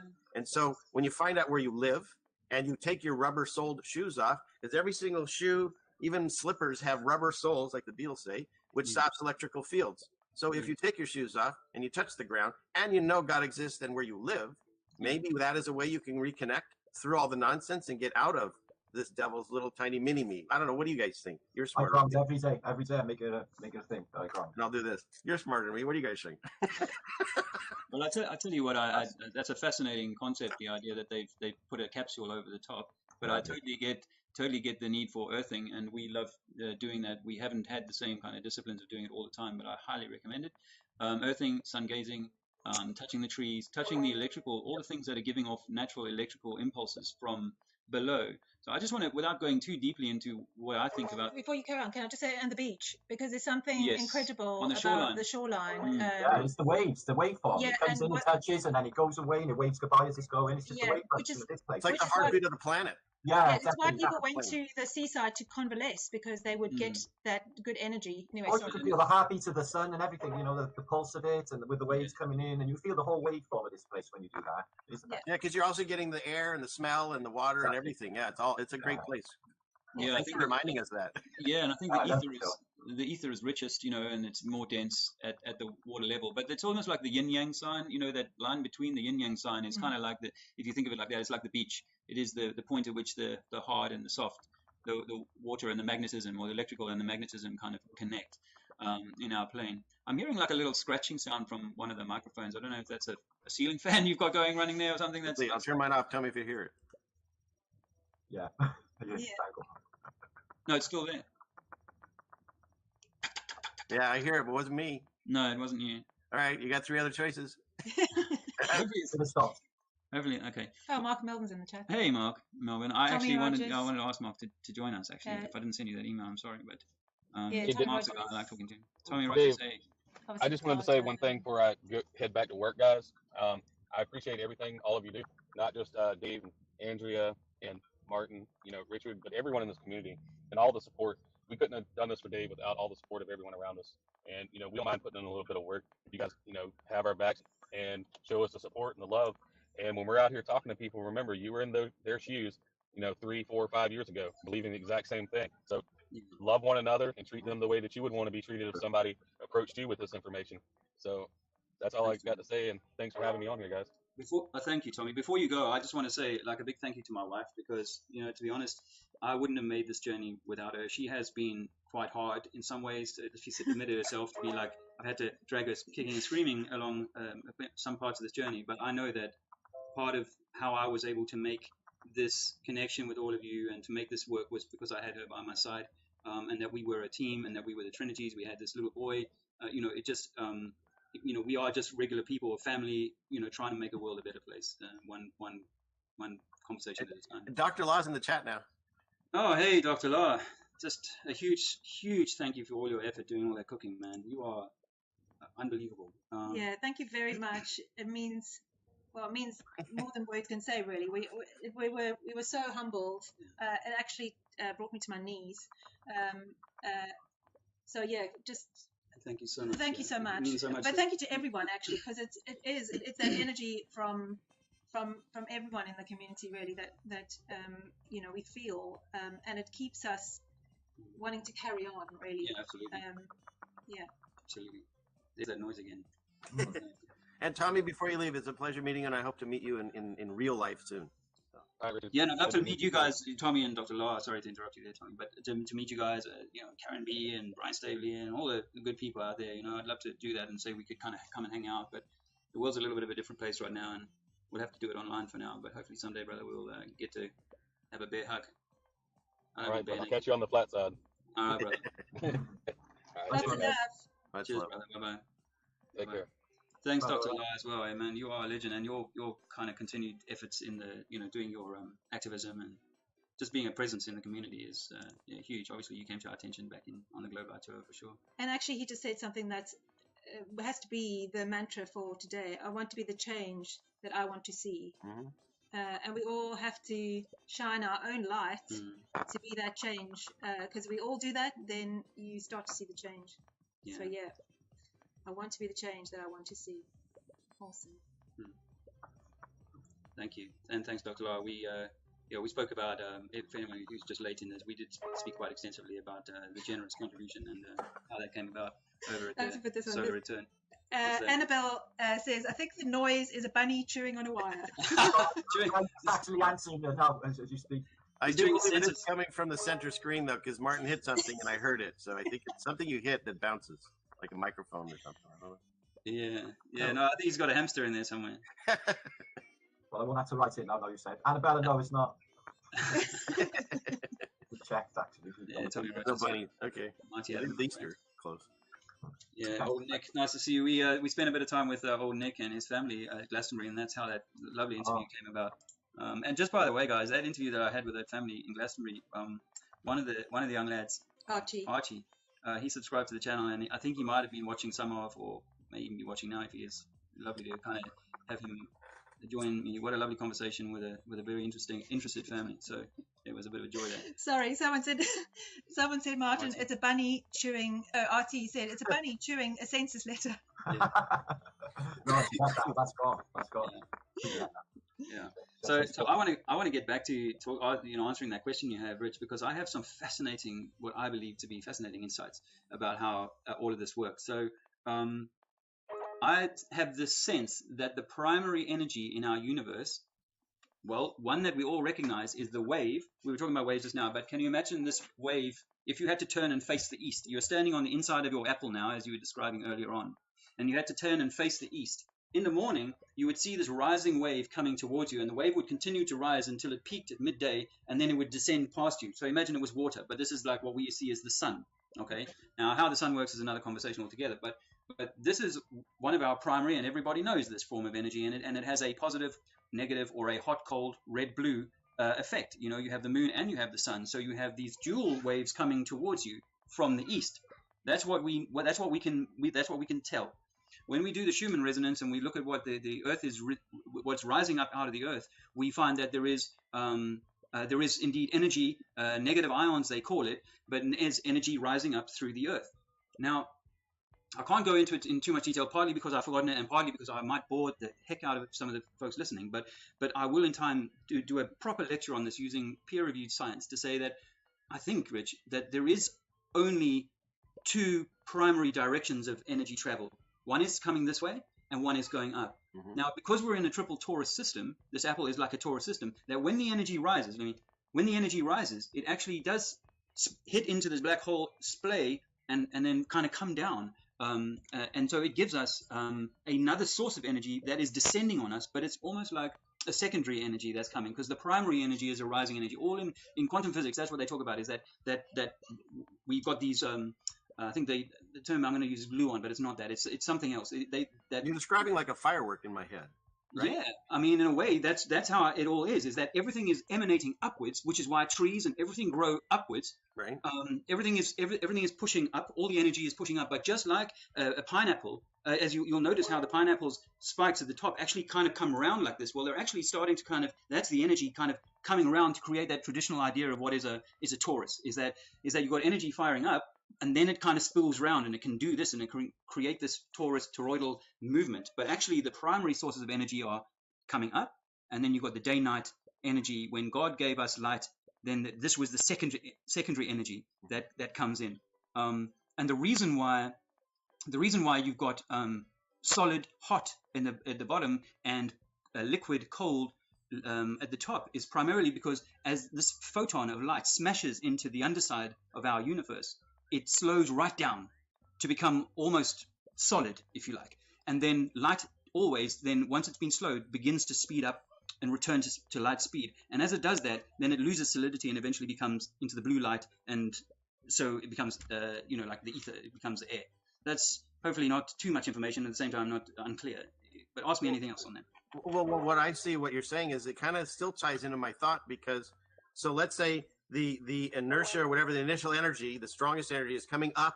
Like I said, if you connect to the earth that you stand on, that's still part of God's creation. So you can get that energy up, because when it goes up, the energy that falls down, like the fallen angels, is only just kind of a mimic of what the actual energy was going up. And so rather than trying to reach out there, if we ground ourselves like you do in electricity, right? You always have to have the grounding wire to get your electrical charge. So once you figure out where you actually live, that's one of the biggest deceptions. They want to make you think you're a spinning ball flying through space at a ridiculous speeds. But once you realize that's all nonsense and you've reconnected to God's earth, doesn't matter what's going on above you and what they're spraying or what's going on.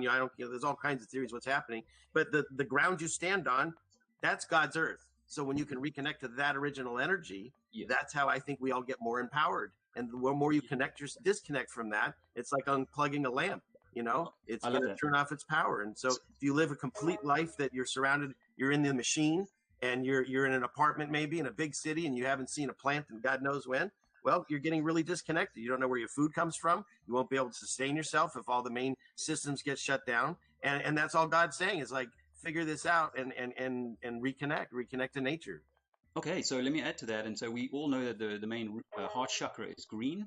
We know that that the earth is obviously green, and the heart is an anagram. The word heart is an anagram for earth. And as you were saying, with the electrical system, you have a negative and positive, a blue and a red. So coming back to the lower part of our earth is red, which is in the lower chakras, and the higher part is the blue, which is in our lungs. But in the heart, in the middle, you've got this neutrality. And well, that's what neutral is. It is green and brown. And we're meant to find neutrality in this place. And when I think about it in those terms, Rich, I think like the negative, or the material, the heavy, the dark, the red, the stuff that's in the lower chakras. And if you saw my work on the Baphomet being in your coccyx, and why I use the elephant on this thumbnail, by the way, because the elephant is actually your sacrum.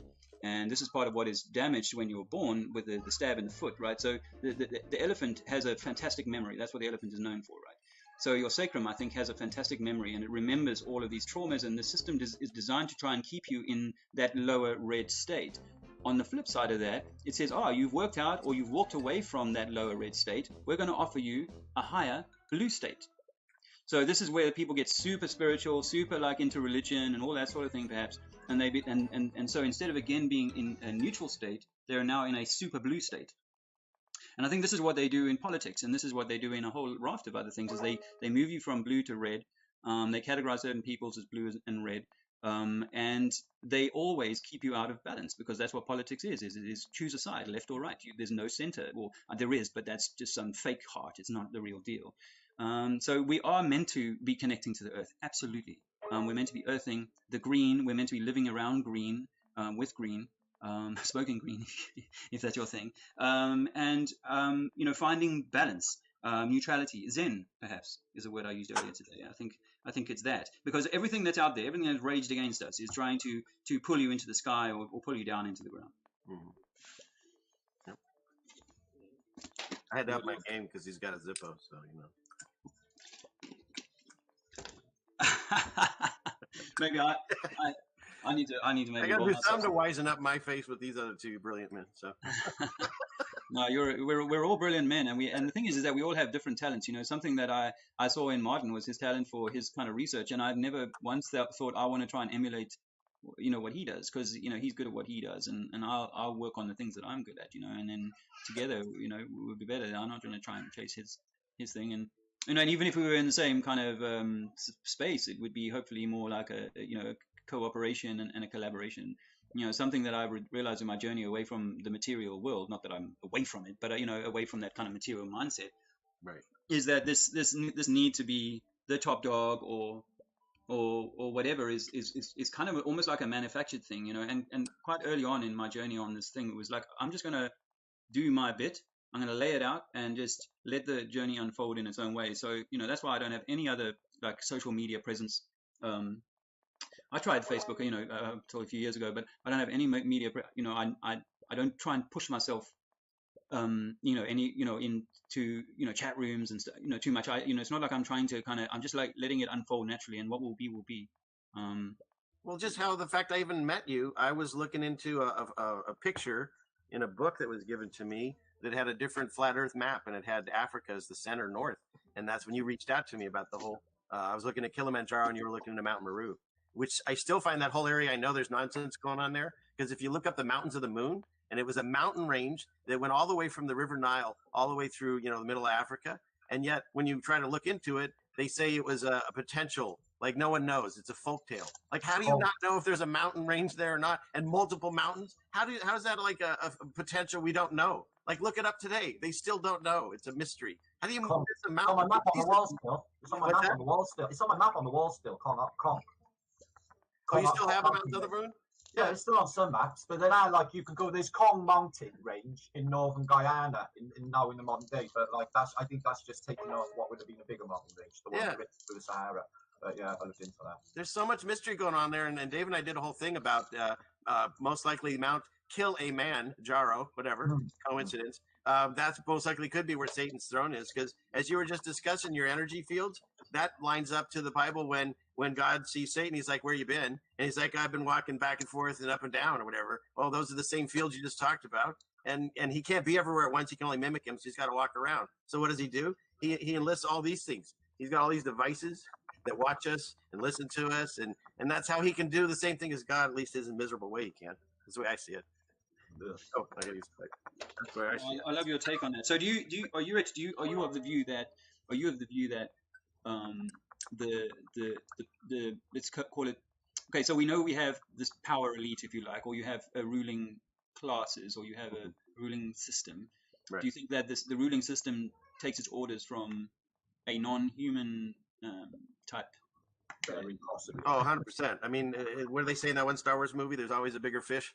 The people we're seeing, the Faucis and the Gates and every leader, all these different countries, and the people that are screwing up our states in the U.S., like our governor and stuff, they're just puppets. You can interchange different faces. It doesn't matter. I don't believe any of them are elected. I think they're all selected. I think a poll just sees how people are feeling. It's taking a poll. You don't do anything. You can vote. But what's fascinating is when I talk to people, because I'm in mostly what they call a blue state, but everyone I talk to doesn't like any of the policies going on and didn't vote for the person in office. So I think at some level, it doesn't matter. Like you can collect a bunch of votes, but eventually it goes somewhere and then we all sit back and we have the televised vision tell us who won. So I think at a small level, you can do things, but once you get, say, governor up, and I've learned this basically from Brian Staveley, but if you go governor up, it's all been selected, and you go above them and the leaders of the countries are all selected. And then it's provable because everyone in the world gave into this whole nonsense of this invisible thing that you got to do these things and that and shoot yourself up with stuff at the same time. Even the countries don't like each other. And out here we have the Native Americans. They don't have to listen to anything government says, and they cave too. So it's above and beyond all those people. And I think eventually you get high enough, you go Rothschild, whatever, you go higher. It goes to a spiritual level. It has to, because if there is the creator, there has to be the other side of it that's fighting us to strengthen us and get us, figure this out and get out of here. Because I'm tired of being in here. No offense, you guys. I love you all, but I'm tired of this. Well, I mean, I swing, I have to say, between, thinking that this is just, men who have survived previous floods and previous, events. They've survived that and kept their secrets and have managed to spread their secrets. Because if they've been able to spread their secrets across a plane before too long. Now, however, I also subscribe to the possibility that entities in a frequency or a vibration that is different to ours, so that we can't necessarily see them if they were in the room, perhaps, unless we had the goggles. Maybe they're involved here, and this is how it's so powerful. Well, even with your theory, if it's just men that have figured out how to continue, no, someone taught them, is what I'm saying. And entities and things within this world that we can't see are provable. Orbs, I've shot some by accident when I was filming things. A lot of people have. There are things that I've seen, experiences that I've had, I believe both of you have had, that you cannot explain away in the natural world that we were taught. So knowing that there is a spiritual, quote, supernatural element to this, it only makes sense that they're the ones that would have taught those men the things that they could control us with. That's my thoughts. I like your thoughts. How about you, then? Well, I covered it all by just talking about in the last one, coincidentally. A plug for the book. No, I definitely think these entities. Just, I think that they're close by, like really close by, and I think that they can possibly see us and we can't see them. But when you shift your vibration, sometimes when you're maybe falling asleep or half asleep or in some sort of theta state, when you can perceive this spiritual realm, if you want to call it that, this other dimension, then you can perceive things from it. These entities in it, everything from shadow men to gremlins, you name it, it's all in there.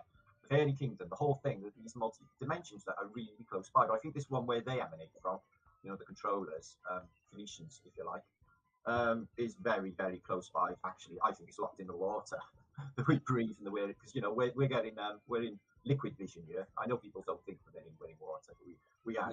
So we are. Yeah. Well, even if we're encapsulated in their version, they're encapsulated in God's version, so they can't get very far. I did this thing with the word water, where if you roll the W to make it an E, and you flip the two first letters around, you make the word ether. Just a coincidence, but no. I have this theory, right? Okay, so I have theorized for some time that at the electromagnetic level, we could have a superhighway running through our house at a different frequency and not have it affect us in any way, or know that it's there. Go on. If we're thinking like you're going into quantum mechanics, if you think of this as like, if you want to think simulation or what have you, the fact still remains that there is actually no exterior world out there. There's nothing out there. Everything you're perceiving is in here. All is mind. We're being minded by God. We're basically minded in our temple, our holy temple. Yeah. And then when I took the DMT, that was what I saw, is that everything is simply a frequency. So when we interpret a rock, a piece of metal, whatever, we're actually only interpreting a frequency. So I've seen these rocks in a psychedelic state, and I've had the air turn into a fluid, and then and actually turn into a solid where I could no longer go through it. But I definitely see, I literally was convinced that I see molecular build-up of a plant, basically a plant grow, visually. It's just, you can see these intricacies in life, and good on that road. Yeah. And so the thing about the frequency is that everything, all this energy is rising, and we're interpreting it right at the level that we're at. But we recognize that at the level we're in, the world we're in, we can dig down a little bit, right? We know we can dig down 8 miles, and we know we can go up, in space. 8 miles. I think 12 kilometers. 12 up, 12 down, and that's it. That's that. Well, See, I mean, from there we can guess the core of the Earth. I love it. It's just great. Well, it's like taking an orange and taking the tiniest piece with like a scalpel and say, "Okay, I know what's inside here." You have no idea. It's well, we don't know if the coal mine did go that deep. It's another thing on YouTube, another thing just given to us. We don't know if the narrative's true, but I have proposed that I thought the inertia plane that we stand on, you were talking about, is 12 kilometers below our feet, and that's why they couldn't get down any further. We can't actually be standing directly upon it because it would be disorientated. It wouldn't be able to be. We've got to be above the inertia plane, where it's inert, the inert state, where we are. That's why mountain is still, it's electromagnetic lineup, the magnets are not all chaotic. If this was the case, everything would fly apart, down to the molecular, down to the atomic, if you like. That's the two opposing magnets, north and south. Just like the torus system, David. So, Mark, if we had giant people in previous epochs, do you think that those giant people were living in a water or an atmosphere that was more or less dense than the atmosphere we're in now? More denser, 100%. The clues are right the way through antiquity. I definitely think that's the case. I think the pressure, something to do with the dome, and increased pressure in this place, density increases. Okay, because something that came to me when I was doing the quantum stuff was that we perceive certain things as a degree of density in our world. A fish would find sea or water, it would find it far less dense. To us, it would say, what sea are you talking about? I'm just moving around in my environment. And so that rule can apply upwards and downwards. So as you move upwards into thinner and thinner gases, then there will be entities there that are perhaps doing things that we couldn't conceive of, and they're obviously made of slightly different bodies, as fish are from us. But what was compelling for me was the concept that actually the density of the water that we have in our world and the density of the atmosphere, particularly the water, might be different if there was a layer below. I'm just reaching a conclusion here by saying that there could be a layer below in which the water that we perceive as very hard water, or that some people have found apparently at lower depths, that there's very hard water. Well, what if that water was actually the upper roof 100%, of the universe below? Yeah, definitely. Like deuterium, but just that heavy water that's non-penetrable. And we've also proposed that it's held in place by a frequency. For those of us that watch my channel, could you cover that a little bit one more time, and maybe like a little smart? Tell me about the water. How's the water? Say that. Have you ever seen that video with that guy and he's underwater in the submarine and he sees this like lake under the ocean and he tries to penetrate it and he just hits this denser water. Yeah. So we're thinking like there's a water dome. I definitely think there's water above us, and I definitely think there's water below us as well. Right, I'm on board. Yeah. And, so we don't know anything about water. We know it holds memory. We know it could be structured. We know this stuff is a miracle. We're breathing it. We're made of it. Everything in our realm is water. Yeah. And most of the plane we live in is water. Even their frame of reference, 72%. Right. I mean, name some other thing that you can change it. Like you can take water, freeze it, then reheat it, and turn it into steam. You can change it. Yeah. Exactly. Yeah. Exactly. Absolutely. I've got a theory that maybe the dark matter that we see in the universe is hydrogen at -2 Kelvin, and so it's like a liquid. It's like a sea, because that's what some of these scientists will say. It's like when we look out there, it's like we're looking into a sea, And so that's because the primary the first element is hydrogen. And so I think that the Big Bang creates a universe of hydrogen, and then beyond that other things start coming. But my hypothesis is that so this heavy water, Martin, we've all seen the submarine bounce off that heavy water, and there are some interesting things on heavy water. In fact, Deborah sent me something interesting today on Rondo. Thank you for that. But she's actually so there is my hypothesis goes like this: that so imagine at the upper atmosphere you've got these super thin gases that to us seem super thin, but imagine being a creature that saw that super thin stuff as actually an ocean that they could swim around in. Yeah, sure, like the rods that are up there. Look, Dave, you look up there, there's stuff flying around. I can guarantee you, on the night vision goggles, there's a lot of stuff happening. Right. So I tell you what is not satellites and stuff. I tell you what it is. Critters. And if you put binoculars, even you don't even need a telescope or something with your naked eye, the stars, they look just like you would see water reflecting in a pool. So I definitely believe there's water outside there. Loads of star shots I got, and they all look like they're going through a water medium. Everyone I take them. Yeah. And sometimes, if you're in a very clear sky, you can watch those stars that just drift across the sky, And I sometimes imagine that's like a little powerboat up there. Someone's cruising in their little powerboat across the sky around me, But and taking it again biblically, where he encloses us, separates the waters above and below, and then originally all water came up from the ground. It never rained. Like when Noah built his ark, not only did they think he was crazy, he was talking about definitely. Listen to talking about. They tell you in that song, Once in a Lifetime. It's a reset song from beginning to end, but it says water down below coming up when the money runs out. It's a whole, you know, the whole narrative is the reset. We come back out and we found ourselves somewhere brand new. Have a listen to it. Have a listen to that later. Yeah, once in a lifetime. Okay. Once in a lifetime. It tells you everything in that song you just said. You talk about the Talking Heads? Yeah, man. No way. All right. Oh man, I like that. I like that song. I like the Walking Dead. No, it's a legend song, and there's so many reset songs. It's absolutely unbelievable. But see, that's what I'm saying. So the energy's always come up. All of energy rises. Energy rises. As I said, you've got this east inward coming sun energy, but energy primarily is rising. The majority of energy in the universe is rising up. You hear these scientists say that if you put your hand out for just a second, 5 seconds or whatever, you will have had a trillion like bits of stuff. Stuff. Yeah, I know. You know, there's so much rising all the time. It's basically, if you like, I think it's almost what's inflating our universe. It's almost like you know those bouncy castles that you get for your children, right? They look really great, but the whole time you have to have this noisy fan running, because if you stop the fan, very quickly the thing will just collapse. Well, I think that this is what goes on in the world. So coming back to the chemtrail thing is that if you know that, then you can maybe put a witch's hat on top of that energy and try and catch it in, and with that do damage, because we're getting blowback that we shouldn't be getting inside of the system. Could be one thing. Could be what they're doing. But I'll tell you. So I'll go back to the heavy water, right? So my theory is that what we describe as heavy water might be thin gas for the heavy realm beneath us, which is perhaps where the control comes from, actually. Okay. Because and I'm more than happy with the idea that everything is right here in this space, good, bad. Otherwise, all of it could be in this very space. Someone wants to say hello. Look who's on board now. I get it. Oh, hello, Alexandra. Hello, Alexander. It's easy. I love your hair. I'm so jealous. I can see Unzipping the camera, singing that. Yeah. Flat thumbs. Give them nucks. Give them nucks. Go put it to the camera. Give them nucks like that.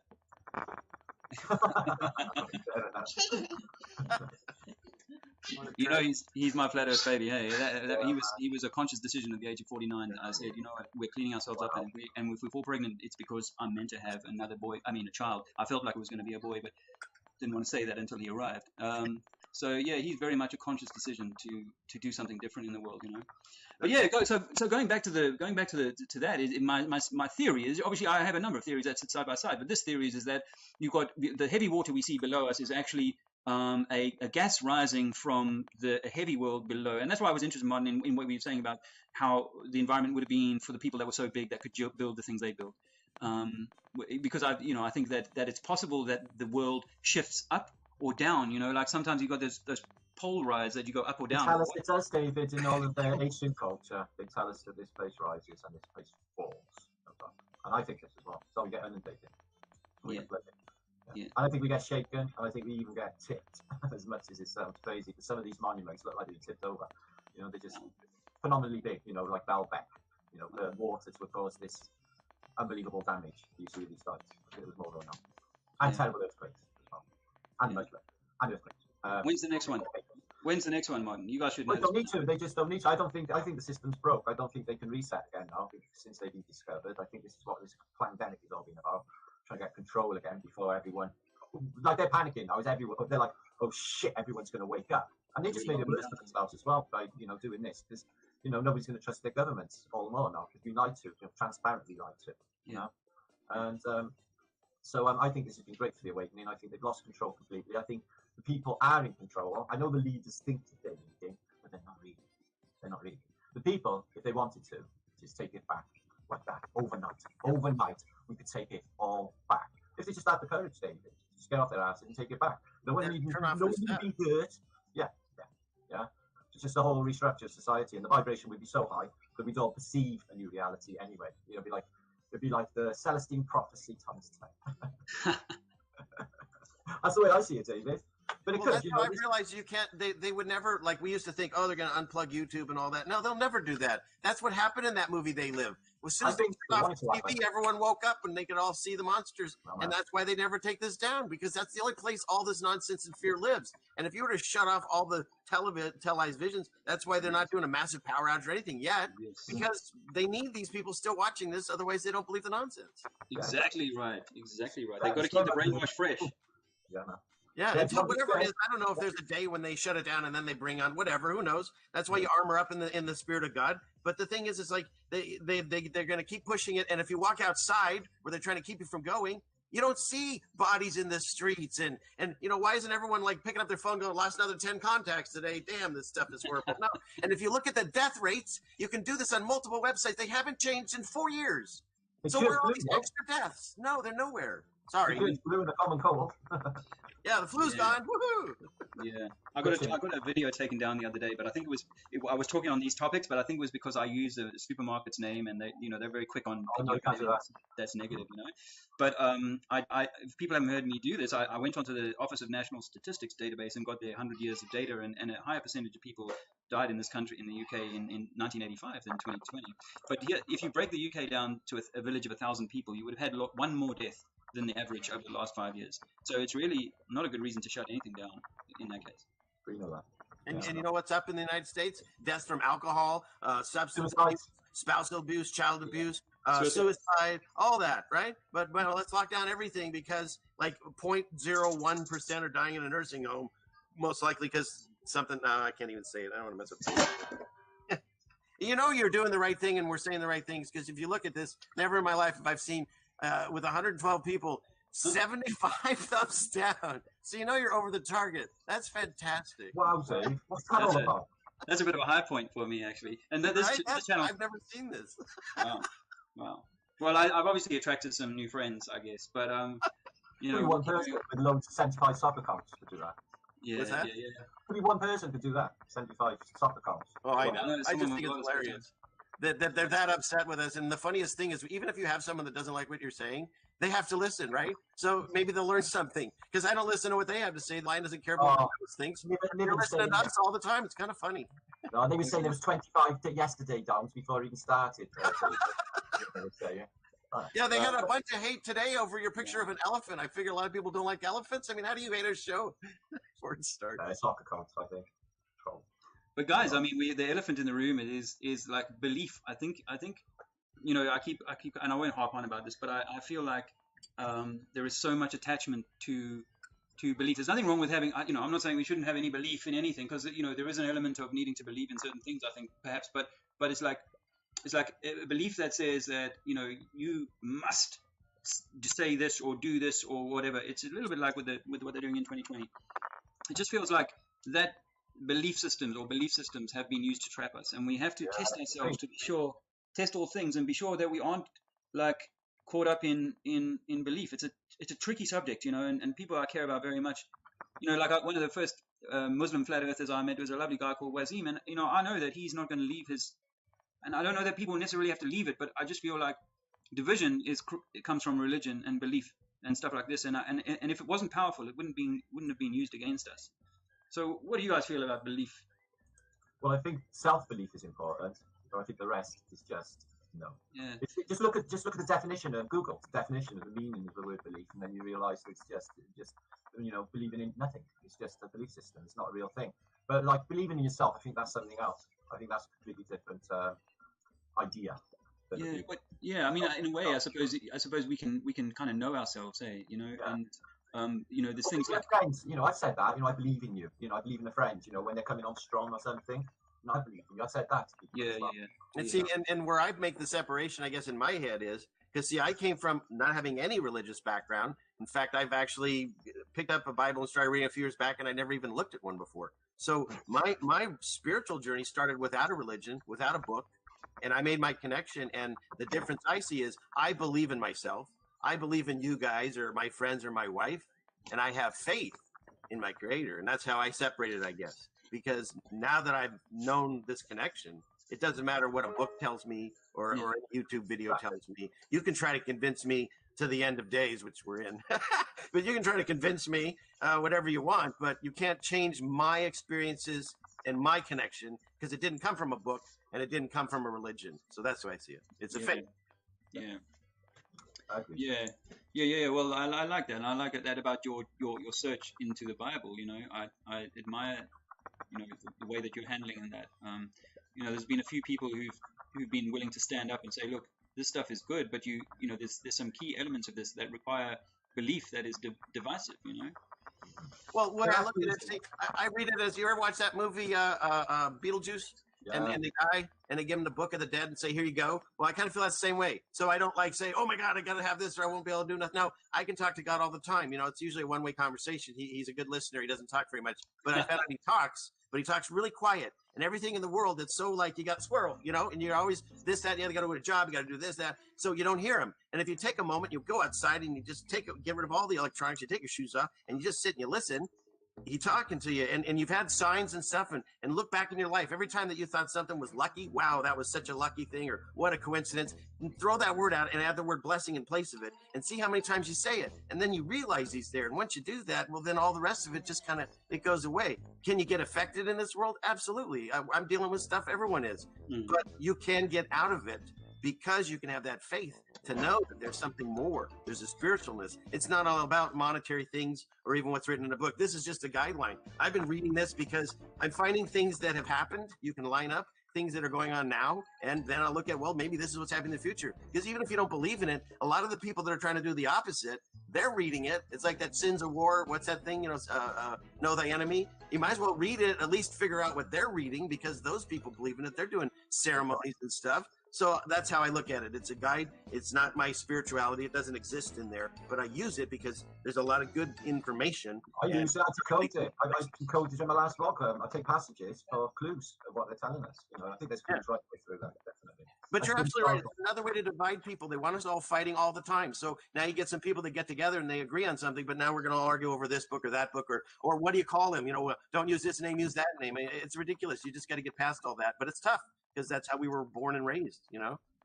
Yeah, but yeah, I know, and I just, you know, I have to. I mean, I love the idea that there is an ending to this and an opportunity for humanity to rise again. I feel like if you switched off the key, then most of us have not been today. Most of us have not been reading these books or understanding these truths, and so therefore we are so far from being the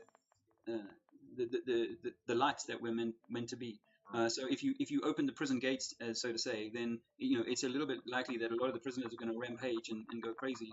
So my view is that we do need to step away. Are going to be continue to be deceived, and that's a bitter pill for me to swallow because I want for everyone to come through this. Guys, you know that's how I feel.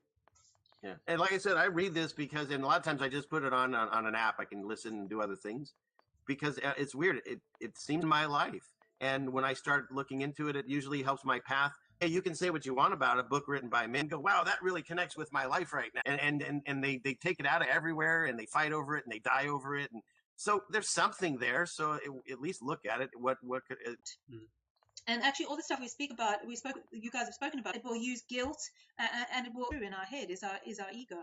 Our ego is a good thing to have, but essentially it can get out of control. It become too loud and start to tell you things that aren't true, and mislead you. Or